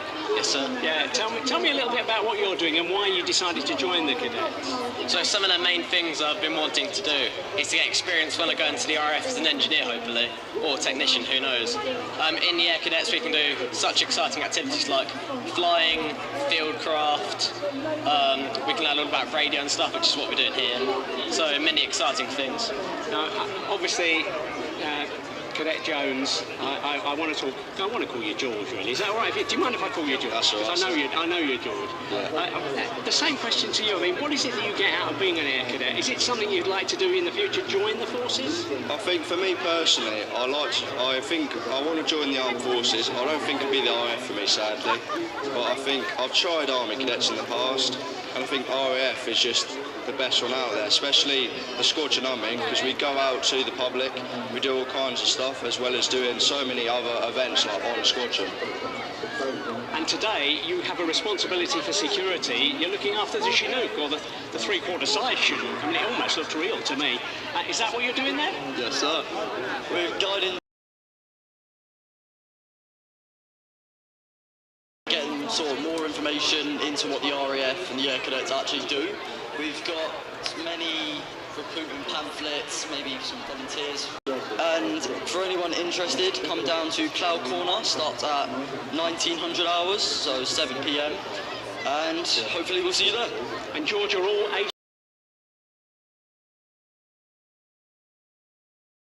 12 in year 8, so I think you leave when you're 18. 19. 19. Similar age. Yeah. Well, guys, thank you for what you're doing here in Clacton. You look extremely smart in your Air Force uniforms, your Air Cadet uniforms. Yeah. You've got the radio today. I know you're very busy, so I'm not going to hold you up any longer, because I think the Chinook needs you. Yeah. Guys, thanks very much for your time. Well done. Thanks, sir. Steve Scruton, as he has been for many years at the Clacton Airshow, just giving us a flavour of what is going on the ground, because it's not all about the planes.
Miles Smith with gold on BBC Essex, live from Clacton. We're right on the seafront. We've got the best view in the house. Well, actually, I'm not sure if we've got quite as good a view as Steve Scruton, who's, I told you, he's making his way all round the whole site, Steve. We've got the Fairey Swordfish coming in 2 minutes, and you've got some people waiting to see it, haven't you? I have, and they're at number 46 here on the Marine Parade West, and it's actually Coral's house. Coral, you've opened your house for the air show. How many people have you got here? Oh. There must be about 20 people. I'd say 20, 25 people, yeah. Who are all these people? All our friends, they live in Clacton, and it's a highlight of the year.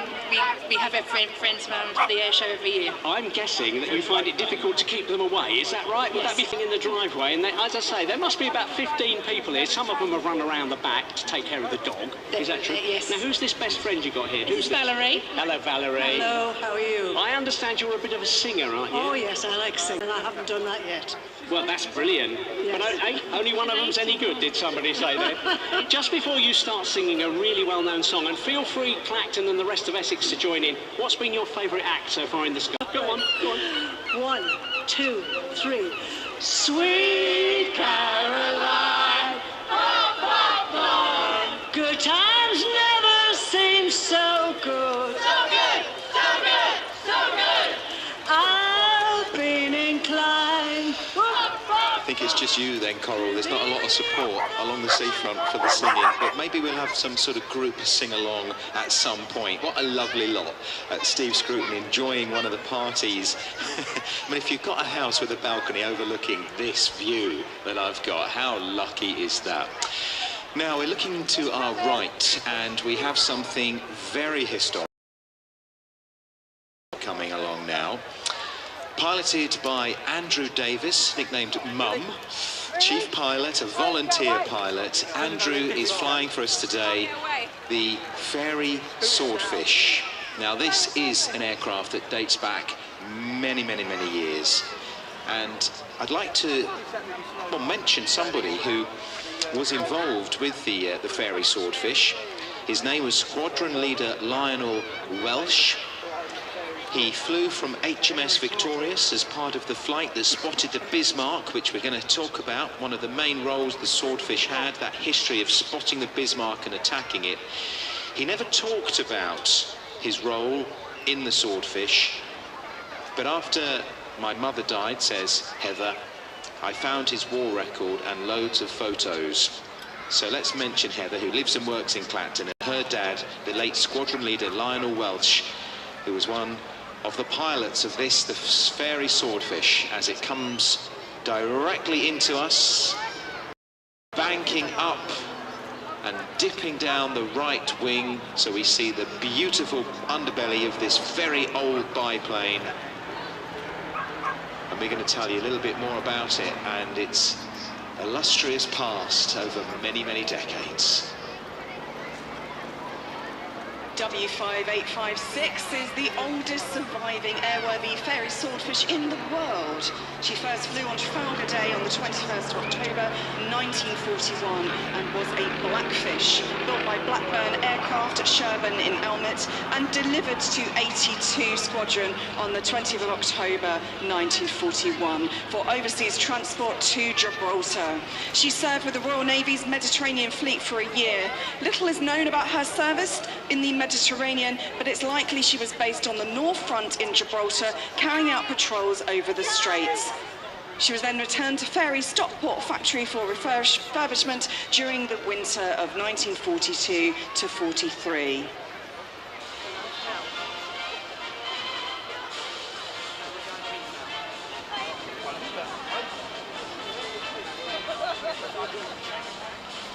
The wonderful sound of that Bristol Pegasus engine we're getting from our microphones on BBC Essex.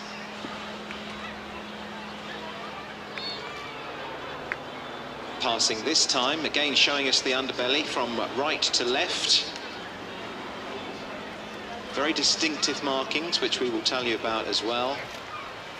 And hi to Jonathan Hearn, who came all the way from Australia last year to see this plane. He came to see us at the Clacton Airshow. He's listening at home, down under. His father flew in these amazing aircraft. It was such a privilege, Ian, wasn't it, to look at his father's logbook and see the training flights and the missions that he took part in.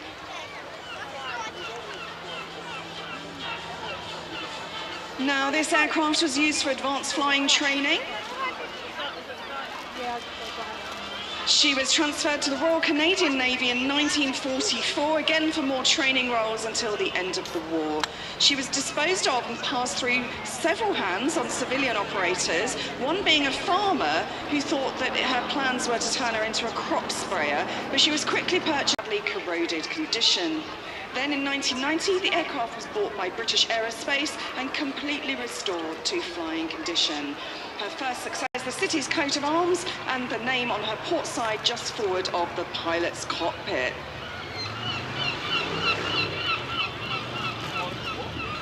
And saved for the nation by a huge grant from the Peter Harrison Heritage Foundation. The aircraft rejoined the display circuit 10 years ago in 2015, and she carries a new paint scheme which depicts the swordfish of 820 Naval Air Squadron during the attack of the Bismarck in 1941.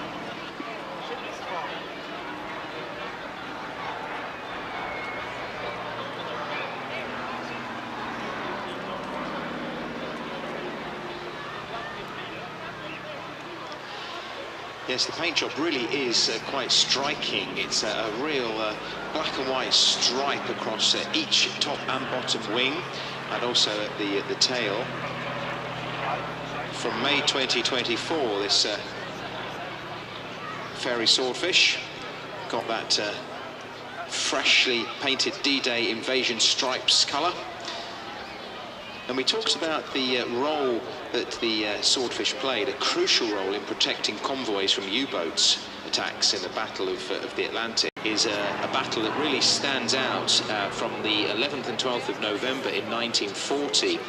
It was a battle between British naval forces and Admiral Andrew Cunningham and Italian naval forces. The Royal Navy launched the first all-aircraft ship-to-ship naval attack in history, employing 20 Mediterranean Sea. The attack struck the battle fleet of the Regia Marina at anchor in the harbour of Taranto, using aerial torpedoes despite the shallowness of the water.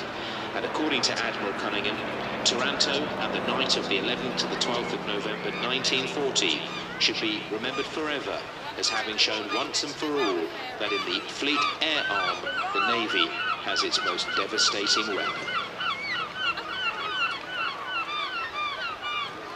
The Swordfish has a stately 90 knots cruise when lightly laden and 82 knots when there's a tweak torpedo underslung.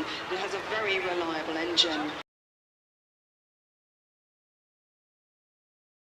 But there was no heater on board, it's open cockpit, and all you've got is fabric covering on the seats. They had really no shelter from the cold in the winter. It would have been particularly cold on those Arctic missions. wing waggle on the front there. We can see just how highly manoeuvrable the Blackfish is. Despite her lack of speed, there was very few criticisms of the aircraft other than could she perhaps go a little bit faster, but ultimately reliable.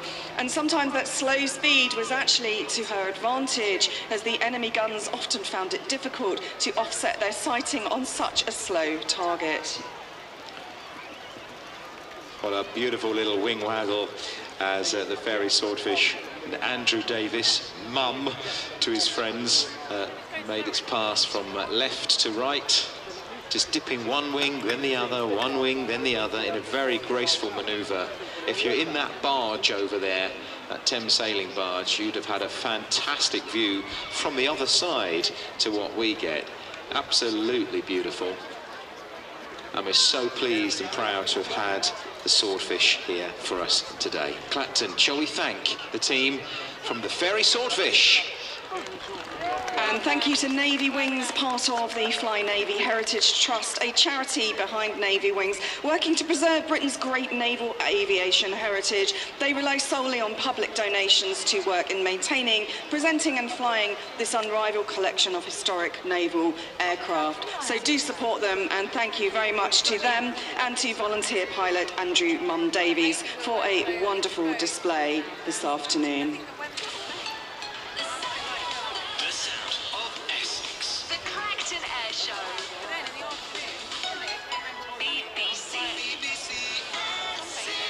Live on the commentary point with a special guest who's just joined us. Ian Davidson is the Chief Executive of Tendring District Council. Of course, it's the council that staged the air show this year. Welcome to BBC Essex, Ian. Thank you. It's a pleasure to be here and see so many people enjoying themselves today.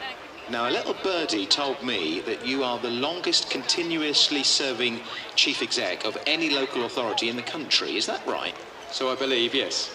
Well, you've obviously done something wrong or something right, I don't know. I'll leave for others to judge. What do you make of day one so far? I mean, you're the boss of the council that staged this. How are you feeling?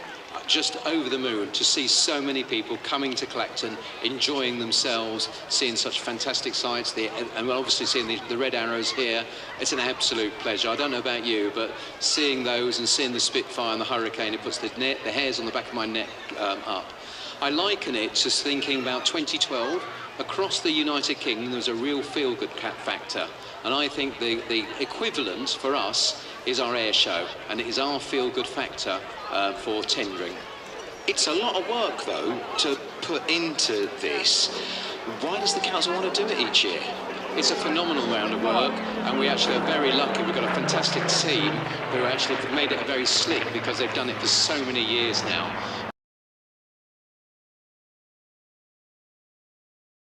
A fantastic display, and also draw people in, spending money, making our businesses successful, and actually seeing people enjoy themselves. So a happy boss at the moment? Very happy, smiling, and I'm smiling because I'm seeing so many smiling faces here today. Ian Davidson, Chief Executive of Tendring District Council, thank you for that. And as you'll have heard in the background, as we were chatting to Ian, we have our second Spitfire of the day, Mark Disco Discum, at the controls of this Mark 19 photo reconnaissance Spitfire from the Rolls-Royce Historic Air Fleet.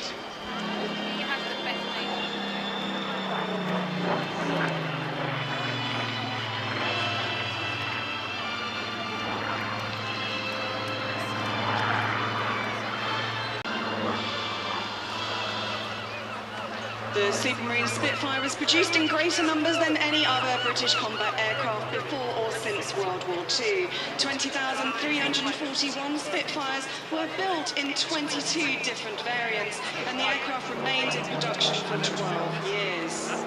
The prototype's maiden flight took place on the 5th of March 1936, and Mark I Spitfires entered RAF service in August 1938.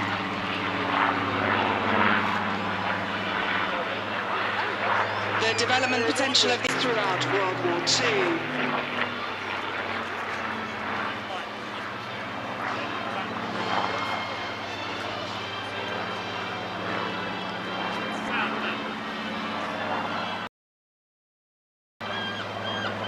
Spitfires fought in every operational theatre of the war and remained in RAF frontline service up to 1954. At the end of its development, the Spitfire carried an engine producing more than twice the power. And of course, this is a Mark 19 Spitfire, one of the last types built during World War II, powered by engine. And didn't we just hear that power, 2,050 horsepower Griffin engine? Absolutely wonderful. Now just high in the sky to our left. We're about to swoop much lower over to the sea, aiming at that orange marker buoy in front of us. Tipping the left wing down, we see the underbelly of this wonderful blue Spitfire, that kind of beautiful RAF blue that is just so evocative.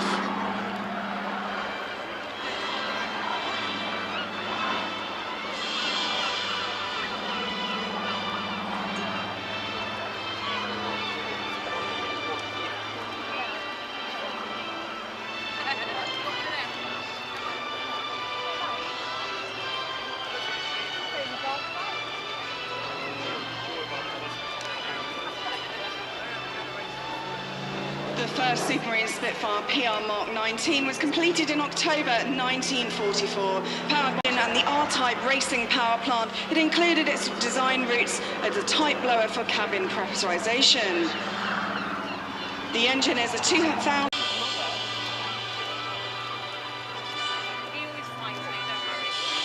Capable of flying up to 445 miles per hour at a flight ceiling of 26,000 feet and a range of 1,800 miles. Now, this particular aircraft was used to train Lightning pilots to fight Mustangs, has spent time over the years with the Battle of Britain Memorial Flight, and it also features in the 1969 film Battle of Britain, where it was painted with the temporary markings to represent different squadrons during the filming. It's now back in the RAF blue, as I mentioned, representing its time as a photographic reconnaissance aircraft. The Rolls-Royce Heritage Flight acquired her in 1995, one of the final 3 Spitfires from the RAF. And they absolutely bring to displays like this around the UK during the summer season.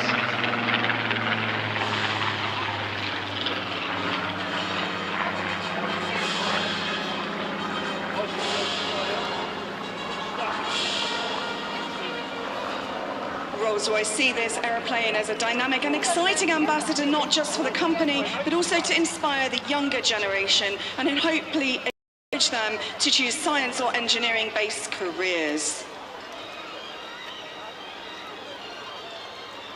Oh, that's better as the cloud clears slightly. A little bit of sun comes through just to warm us. The Spitfire coming straight towards us now on the seafront before heading up into the sky, banking round to her right, our left.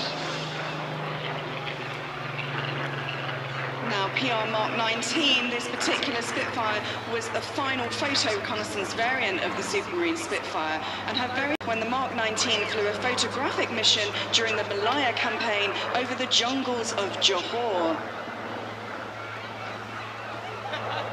The Mark 19 was also the last RAF serving Spitfire type, the last being a Mark 19 temperature and humidity flight at RAF Woodvale, not being struck off until June 1957.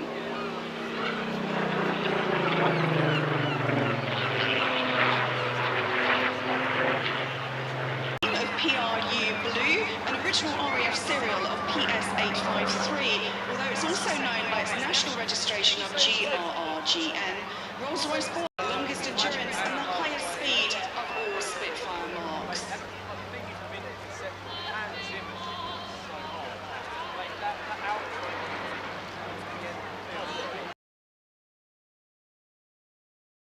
An MBE in the New Year honours list in January of this year. He flew as a fighter pilot with the BBMF for 7 years, then becoming officer commanding. He then progressed on to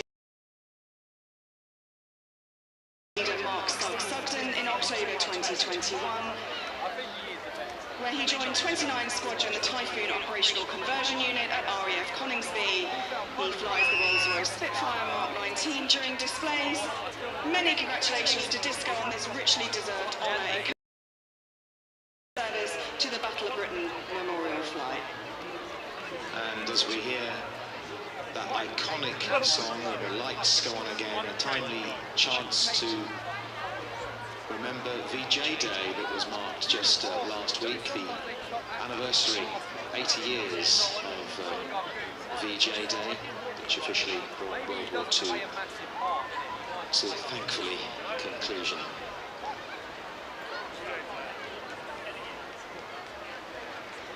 BBC Essex.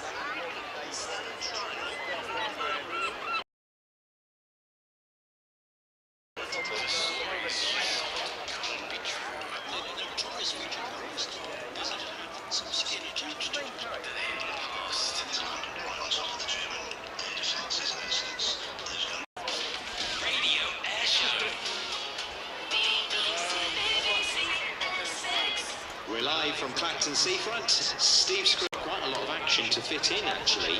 Our finale today will be, hopefully, 2 Strikemaster, BAC Strikemaster aircraft. We had the one yesterday. We're expecting 2, and they might arrive flanking either side of a Vampire, which will be stunning. So that is still to come. We have a Mustang coming up from down here for a very special reason this year. We will tell you more about the tribute to Little Zippy. But next on the agenda, a couple of guys who we met on the programme on BBC Essex a little earlier, because we see them 3 times over the Clacton Airshow. They'd love to come each afternoon, but they're also the pair that strap hundreds and hundreds of fireworks to the tips of their wings and cover their planes in LED light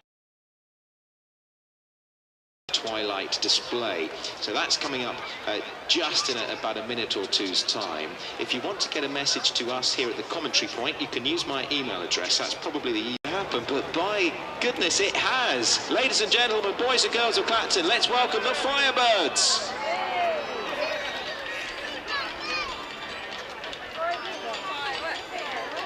Red smoke from the tips of one wing, blue smoke from the other, and white from the rear of the aircraft. Both of them trailing red, white and blue as they fly from right to left now. Flying the RV4 aircraft, which is often nicknamed the Hot Rod of the Sky. The RV aircraft are perhaps the most popular self-built aircraft in the world. Originally designed in America, these have been highly modified for aerobatic routines.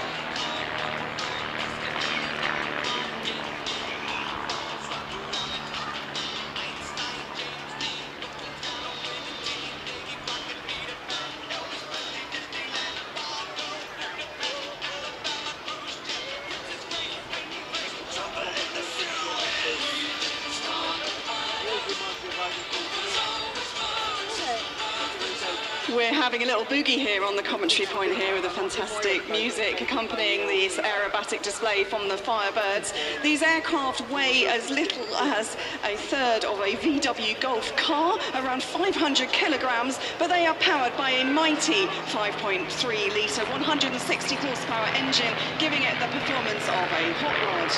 Normal cruising speeds around 160 miles per hour, but these pilots don't do normal. So they don't do normal. So during the display, you can see them travelling as high as either 0 miles per hour or 200 miles per hour as they make the most of the entire flight envelope.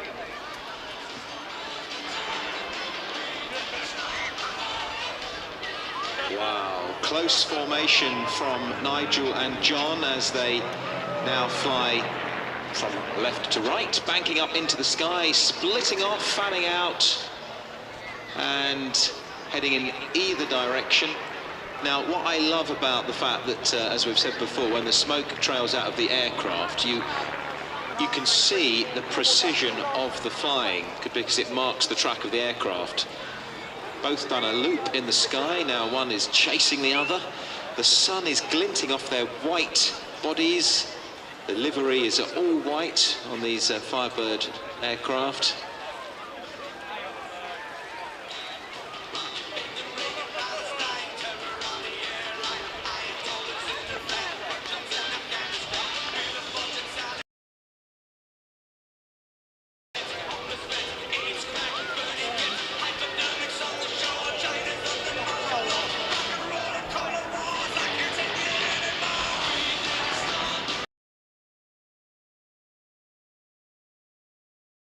Absolute close formation aerobatics. The pilots are highly practiced and trained at aerobatic flying. They practice their routine not just in the air but also walking it through on the ground. And in fact, yesterday they told me about the routine using spoons at the breakfast table. You should have videoed that. That would have been something to see, I think. Now, one of the things the pilots also do before breakfast is they go running, because peak physical fitness is super important for display pilots. During the routine, they will be pulling up to 6G. The human body is really only designed to sustain 1G at any time. Pulling 6G is the equivalent of a cow sitting on your chest. The lights on the tips of each wing piercing through the clouds at that point. The left, one to the right, up into the sky now. Now they're performing what you call opposition manoeuvres now. We've got one aircraft far apart from the other, but they are still in absolute front of the crowd line as they pull up with the smoke trailing into a heart. They did a heart from the bottom up rather than the top down. Very nice. They like to keep us on our toes. Now, of course, when the pilots reach the top of the heart and they just tip over the top, that's when they start to pull negative G, and they will pull up to -3 negative G while performing this routine. Now, I can tell you that G-force in the negative is extremely uncomfortable, and that's where the peak physical fitness really comes into play. The pilots will be grunting and clenching their muscles as they perform the routine.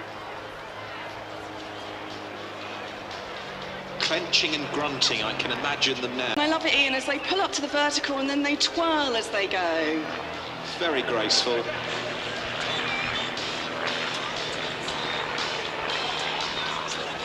Flying, but he says what we do in the RV4 is some of the best flying there is.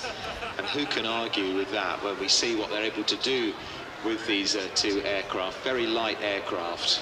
Gender reveals, so if you fancy having a gender reveal with a bit of something different in the sky, get in touch with the Firebirds.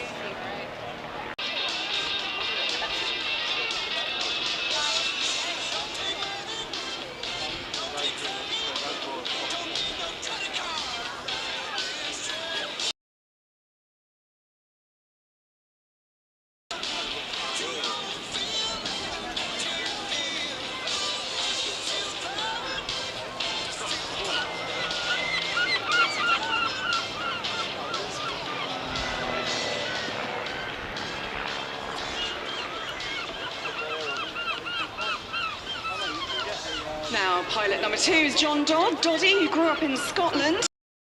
For years he was into model aircraft and he joined the Air Training Corps. He went on to Dundee University and studied electrical engineering before learning to fly in Cessna 152s at Dundee Flying. The Ministry of Defence Royal Aircraft Establishment at Farnborough.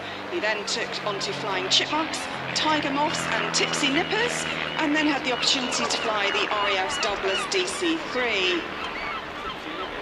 He then spent some time flying the British Military Parachute Centre in West Germany before taking a commercial job flying for Scottish Fisheries Protection Agency before eventually going to the airlines to fly Boeing aircraft.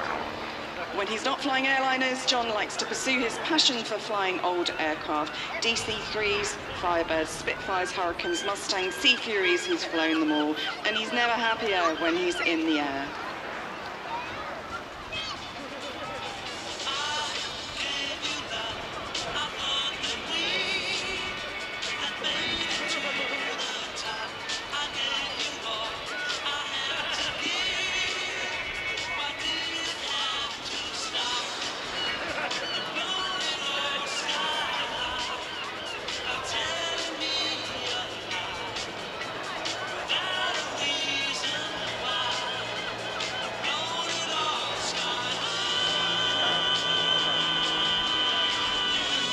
Crowd centre pitching up, the smoke is going on, and they're flying in opposite directions. Are they going to give us another heart? Oh, that's a big heart. You can see how the breeze has picked up because the smoke marking out that heart is moving quite quickly now towards Clacton Pier. Thank you so much for the heart. Thank you for the love. I think Clacton, that was for all of us from John and Nigel. Let's hear it for the Firebirds. Thank you to Nigel Reed, John Doddy Dodd and Tom Everett, their ground crew, for the Firebirds display. So my kids are really into doing chores to earn money at the moment. So we're negotiating, you know, 50p to do this, £1 to do that, chores. It keeps them occupied. It keeps my house tidy. But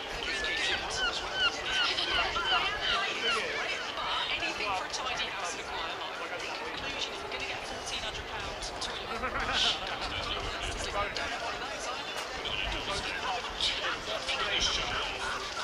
Oh my goodness.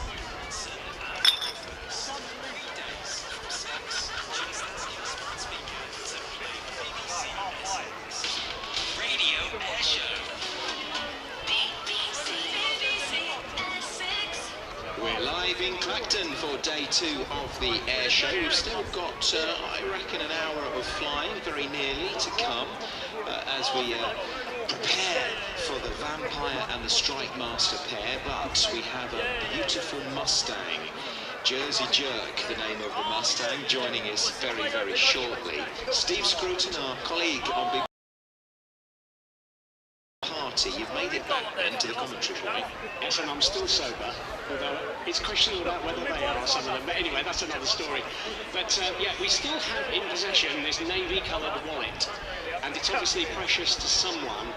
Tendring District Council do have possession of this wallet, so if you know of someone who's lost a blue wallet, and you can describe some of its contents, obviously we'll return it to its rightful owner. But clearly it's a valuable wallet, and we think it does belong to a younger person.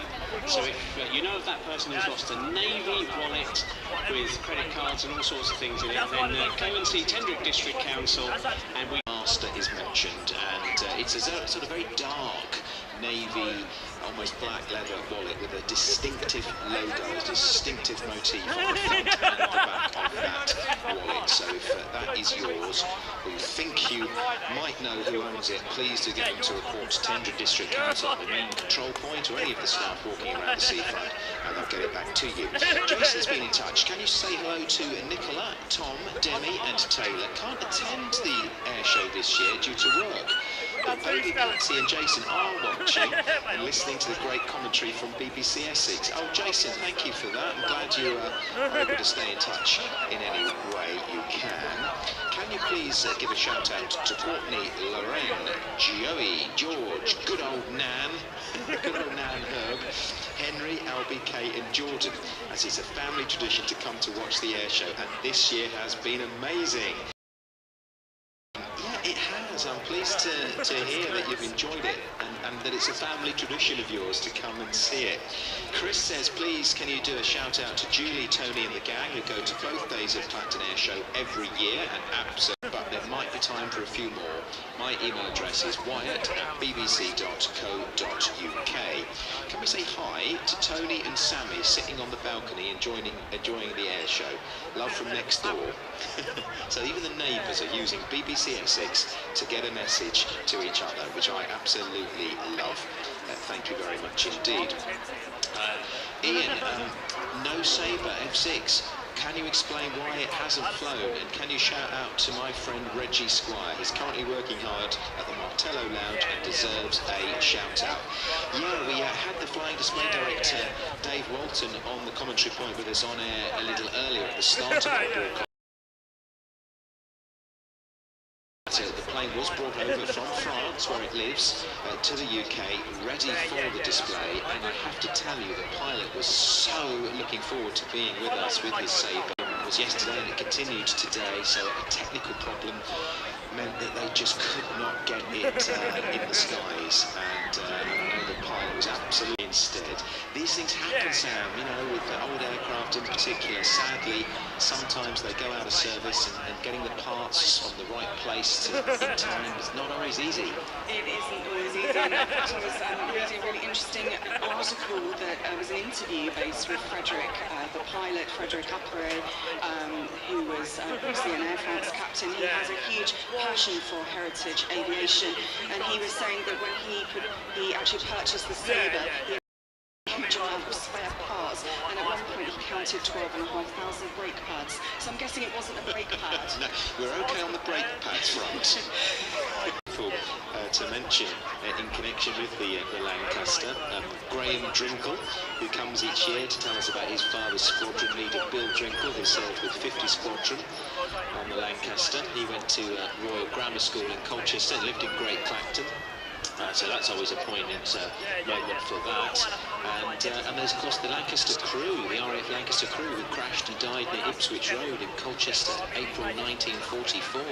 And, of course, the family of Peter Potter, who we featured on the programme yesterday. He was a tail gunner on the Lancaster, grew up in Mersey, moved to Elmstead Market in later life. And there is now a Peter Potter Way in Elmstead Market and a Lancaster Way to mark his time on the Lancaster case with the Lancaster. It wasn't able to make it down from RAF Coningsby in Lincolnshire. But hey, fingers crossed, there is always next year. There's always next year. And I think, Ian, we're seconds of which as we're waiting for the arrival of Jersey Jerk.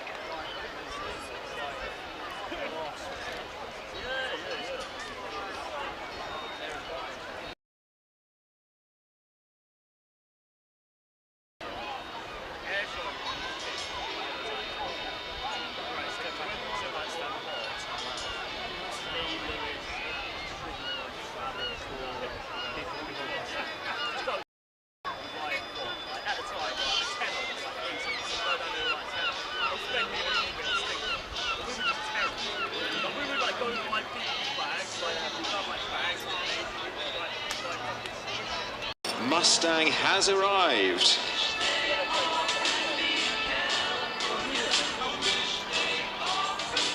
Flying for you this afternoon is Dave Pulliston from the Ultimate Found the Air Display Circuit.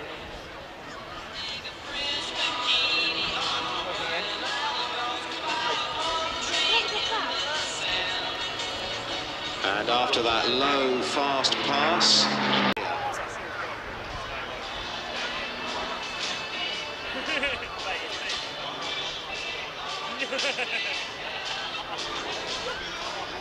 not looking in bad shape, Sam, for an aircraft manufactured in 1947. Yes, she was manufactured in Melbourne, Australia. Now, of course, most of the Mustangs are actually produced for the US Air Force, of course, but a lot of them were produced in California, but this one was built in Australia. And the reason I think she's in such good condition is she spent many years of her life, many decades actually sat 1948. She sat in store until 1957. Decades later, she reappeared as a restoration project via Fort Lauderdale in Florida, shipped back to Australia to Queensland in May 1995. And then 2 decades later, she was eventually sold in 2020 and acquired by Ultimate Warbirds, who now own her and operate out of Sywell in Northamptonshire. Jersey Jerk, a personal mount of Major Donald Strait of the 361st Fighter Squadron, 356th Fighter Group. On the 5th of May, 2024, she took her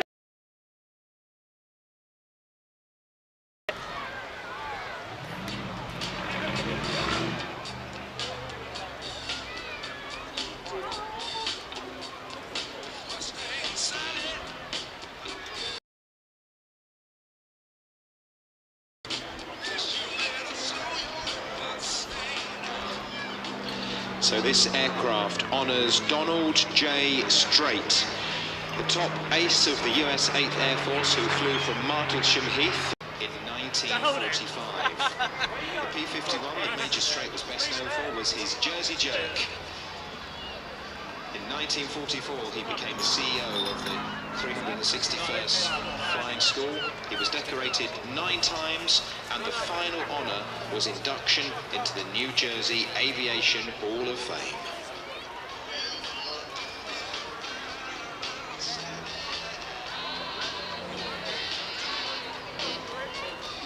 Now, yesterday evening we were honoured with an appearance of another Mustang, the Moonbeam McSquire, the P-51D. And talking to the pilot, Alistair Stegg-Williams, I asked him, why is it so special to fly a Mustang? What do you love about it? And he said, well, put it this way, if I had a choice, I would have flown a Mustang as a fighter aircraft and flown a Spitfire for leisure. He said it's an absolute honour and a privilege to fly such a wonderful and capable aircraft. The P-51 Mustang was the most versatile aircraft, capable of escorting bombers on their long-range missions, engaging in dogfights and dropping down to destroy the German targets on the ground. She's an American long-range single-seat fighter and fighter bomber. She's also been used not just for World War II, but the Korean War and other conflicts.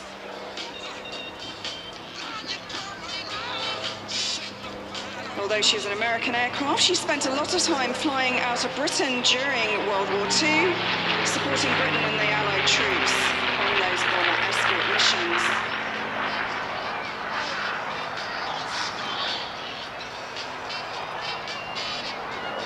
Her full potential was developed when the USA realised that the aircraft had really been ignored for far too long, and they forged the American airframe, but with the British Rolls-Royce Merlin engine, which would be unmatched by any other piston aircraft of World War II.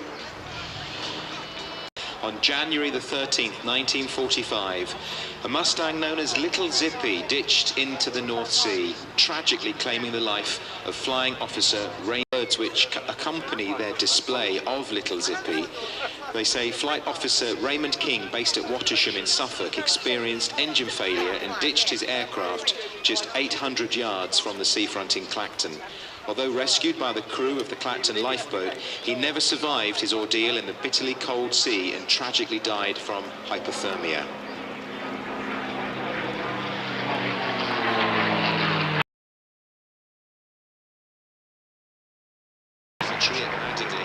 And after the end of the hostilities was returned to the United States of America. The aircraft, Little Zippy, was recovered in a museum in Point Clear.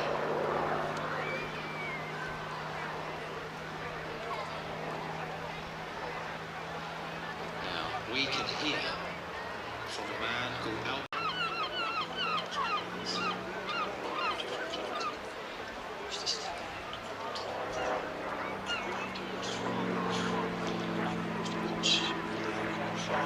This aircraft was that I was a 13-year-old boy. It was a Saturday, and it was on the 13th of January 1945, and it stopped, and something was happening there, and it apparently was the rescue attempt of the pilot that had ditched in the sea, and it was only half a mile off the coast towards his target, and his companion radioed that his engine was running rough and was misfiring.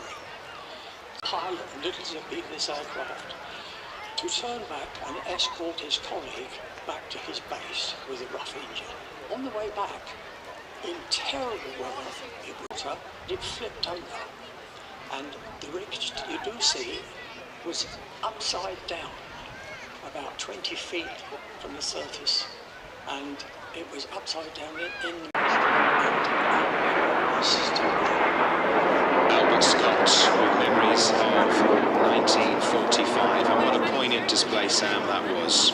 It was a wonderful Mustang display from Dave. Master pair today. We just have one Strikemaster, PAC Strikemaster yesterday, but today we have both of them, the Strikemaster pair and the Vampire.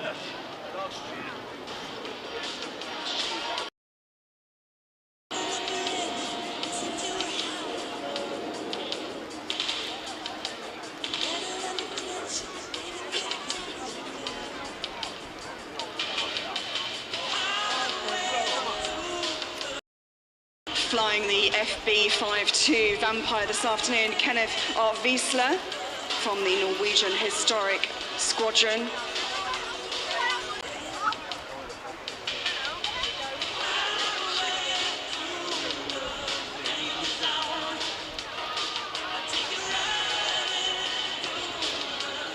The Norwegian Air Force Historical Squadron is a passion project of Ken R. Wiesler. He brought this project about to preserve the ex-military historical aircraft in airworthy condition and deliver these unique historic aircraft to the public at air shows all around Europe.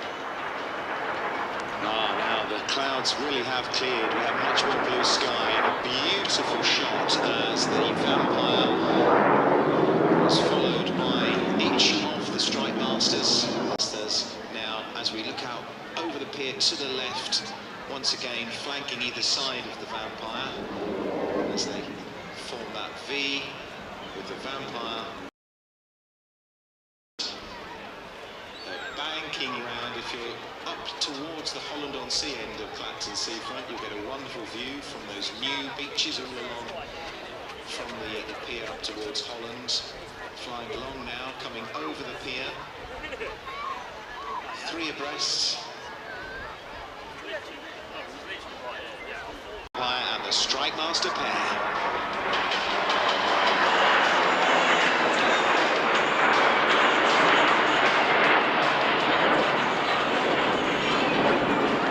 Now, during the display, go from silently skulking to full thrust and power, just showing their complete capabilities for their efforts during the Cold War. The de Havilland Vampire was evolved from the DH-100 Vampire as a British jet fighter commissioned by the Royal Air Force during the Second World War. She followed the Gloucester Meteor as the second jet fighter to enter service with the RAF, but she arrived too late to see combat during World War II. The Vampire served on the front line with RAF squadrons from 1953 until her use as a trainer until 1996. The Strikemaster is the BAC 167 Strikemaster, a British jet-powered training and light attack aircraft. She was a development of the Jet Provost trainer, itself a jet engine version of the Percival Provost, which originally flew in 1950 with a radial piston engine.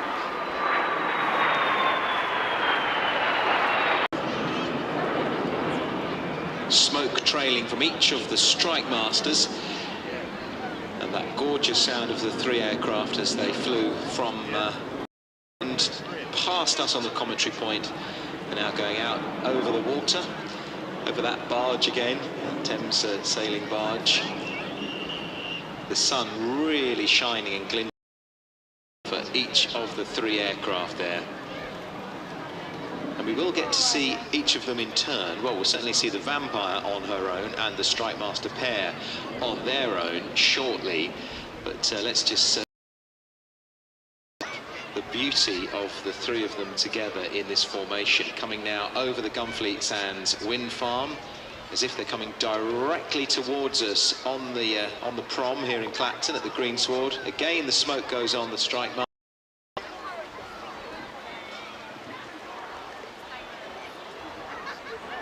They peel off one by one, leaving the Vampire on her own temporarily, banking higher than the Strikemasters, banking to the right over the pier.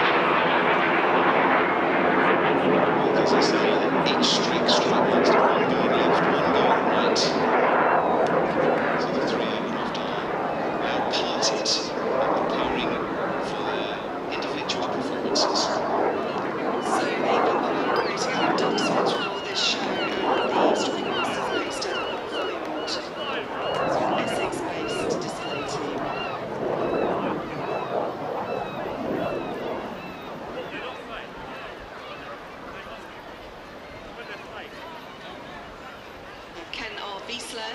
brainchild behind the Norwegian Air Force Historical Squadron, and we're in capable hands with Kenneth.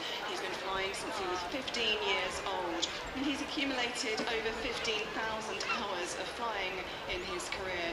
First up in the military from the 80s, and then onto the airlines, flying for Scandinavian Airlines and Boeing aircraft. He trained as a forward air controller, directing and guiding aircraft to find ground targets in the military, and then in Scandinavian Airlines he was promoted to captain on the Boeing 737s, 456, 7 and 800 aircraft up until the late 1990s. He founded the Norwegian Air Force Historical Squadron and has a huge passion for historical aircraft and classic jets. He's been displaying and flying the Havilland Vampire since 2007. He's accumulated around 250 hours on the type and is actively involved in the maintenance of those aircraft. He's always had a passion on the Hawk and qualified as an instructor on the Jet Provost. He then was selected to join the Red Arrows and the final year as leader of the Synchro pair. So the Strikemasters are back with us. Formation flying nicely along the seafront to our left as we look out to sea. We've also got Ian Bertie Brett, haven't we, who has flown the display pilot and a Tornado GR4 pilot, then an instructor with RAF Marham. Whilst in the RAF in 2014, RAF Tutor Manager, Display Manager, got Bertie the Bug for the airshow world, and around the time he started flying the Hawker Hunter Mid-Air Squadron. Once you get the bug, you've got the bug, haven't you?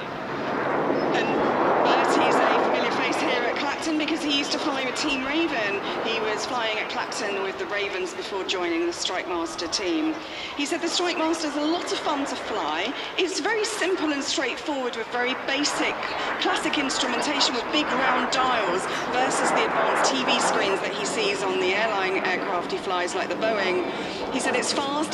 It's a graceful aircraft with aerobatic manoeuvres, and of course he loves displaying here at Clacton. He says it's a shame not to be able to land here in a jet as he did when he was on Team Raven, but it's always nice. He just enjoys flying on the East Coast, which he said as a pilot gives him a different perspective, and for you as a crowd, the photographs look slightly different as the sun is in a different position. It's not called the Sunshine Coast for nothing, you know, here in Tendring. And we've got plenty of it at the moment as the two beautifully sail up into the sky, turning to show us each side of the aircraft, up and down to the bottom. Now this Strikemaster has an engine that produces 3,500 pounds of thrust, a pure turbojet which creates a noticeable noise impact, as we just heard there. This display routine is designed to show the jet's manoeuvrability, and its high performance as a straight-wing aircraft. You'll see slow manoeuvres, closely followed by large vertical manoeuvres. And during the display, the pilots will sustain up to 4G. It's funny, isn't it? It's difficult to sometimes imagine how large the aircraft is when it's in the skies above us. We're looking at a length here of 33 feet, 8.5 inches, 10 inches, 11.2 meters, just to give you a little bit of an idea of the size of the aircraft that we're looking at the moment. Maximum speed of 481 miles per hour, up to 18,000 feet. And a top speed of 518 miles per hour. That's the never exceed speed limit. Wow, that'd get you places quickly, wouldn't it? I wonder how long it takes them from North Weald to come here. About 3 minutes at that speed. Now, Bertie has been doing some instructional flying at North Weald, and he enjoys flying over the Essex landscape. It's beautiful to fly over. He's been teaching and examining everything from ab initio first-time pilots and Cessna Pipers up to jet training.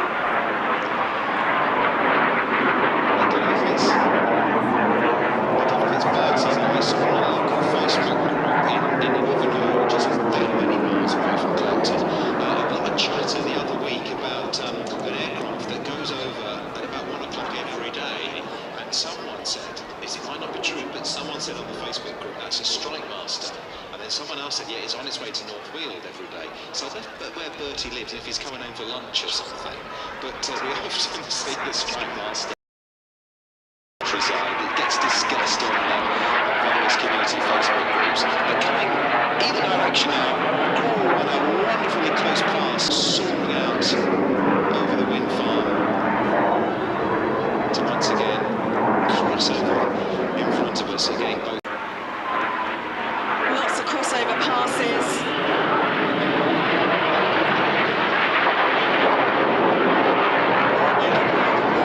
£3,500 of thrust.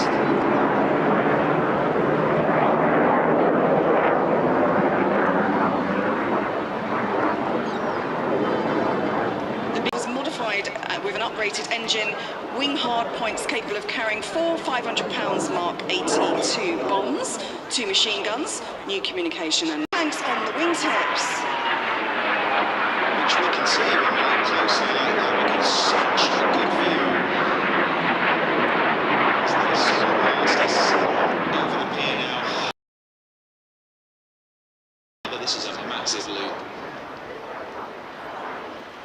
I love it when they push up to the vertical and you can feel that roar in your chest as they accelerate.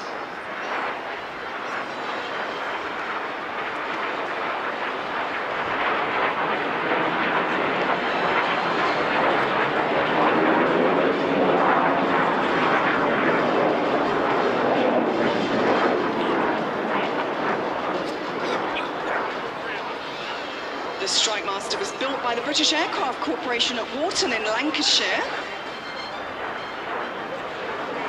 She was actually never operated by the RAF, but used extensively by air forces as diverse as Ecuador, Oman and New Zealand. Now, one of these aircraft is an ex-Oman Air Force aircraft, operated successfully as a light ground attack role for notable historical events, including the Dhofar War and the famous Battle of Mirbat in 1972. The Strikemaster played a crucial role in that battle and proved to be an extremely capable aircraft.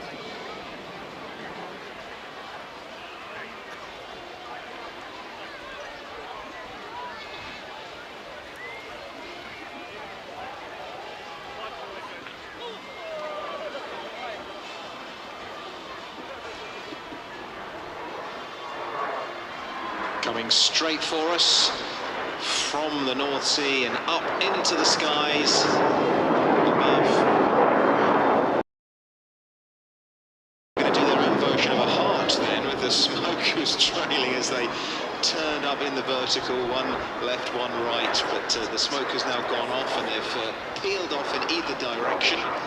There's a passenger airline, a flight right high above us. I'm just wondering if people on board that look down and wonder what all those people are doing looking out on Clacton Seafront.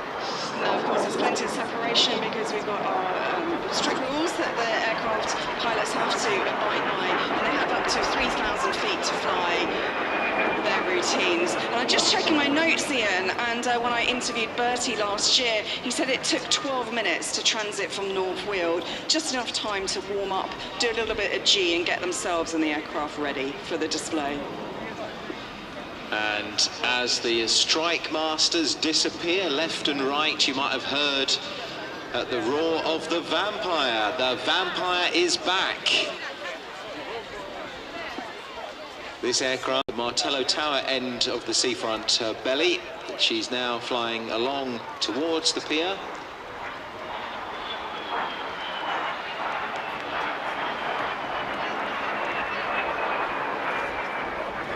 So as we said earlier, the Vampire was really a replacement of Lynx. She served with many air forces worldwide, setting aviation firsts and records, and was the first RAF fighter to exceed a top speed over 500 miles per hour. One of those records was the first carrier landing and takeoff of a jet aircraft performed by test pilot Eric Winklebrown in 1945, when he landed and took off from HMS Ocean.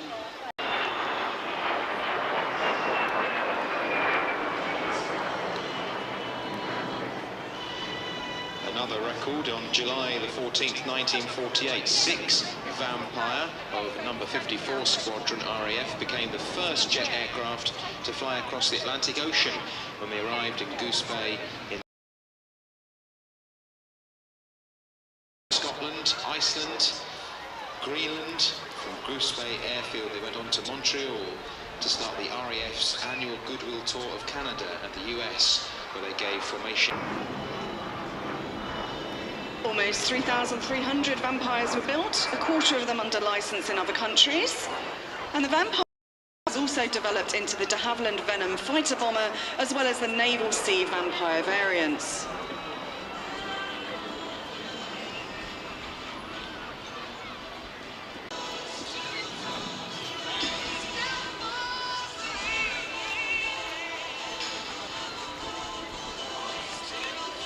Now, given the immense power of the Vampire with top speed, 350 pounds a foot, it's incredible to think that such a powerful aircraft can also fly so silently in stealth mode and oh so gracefully.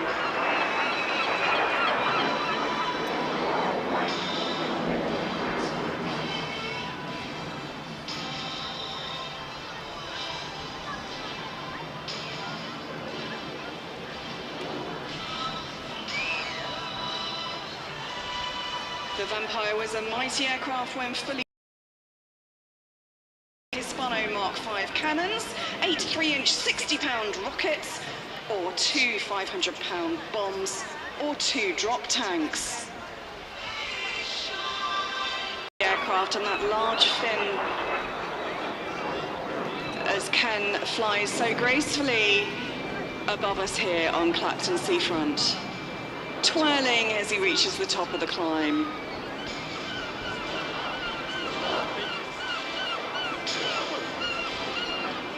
I said we had a lot of film stars with us today. This is another. This Vampire can be seen alongside John Travolta in the movie adaptation of the Frederick Forsyth novel The Shepherd. The film was made in 2023, filmed in Norfolk, and playing a starring role. You like the film, don't you? I actually watched it last week in preparation for this show, and I have to say, Ian, I was astonished by it. A lot of these modern day films use a very poor version of CG. This production used some real-life filming with the Vampire, taxiing and some flying, and they combined that with virtual production in a studio with the pilots in cockpits, using the real footage behind them on big screens. And I have to say, you felt of a Vampire history on the screen.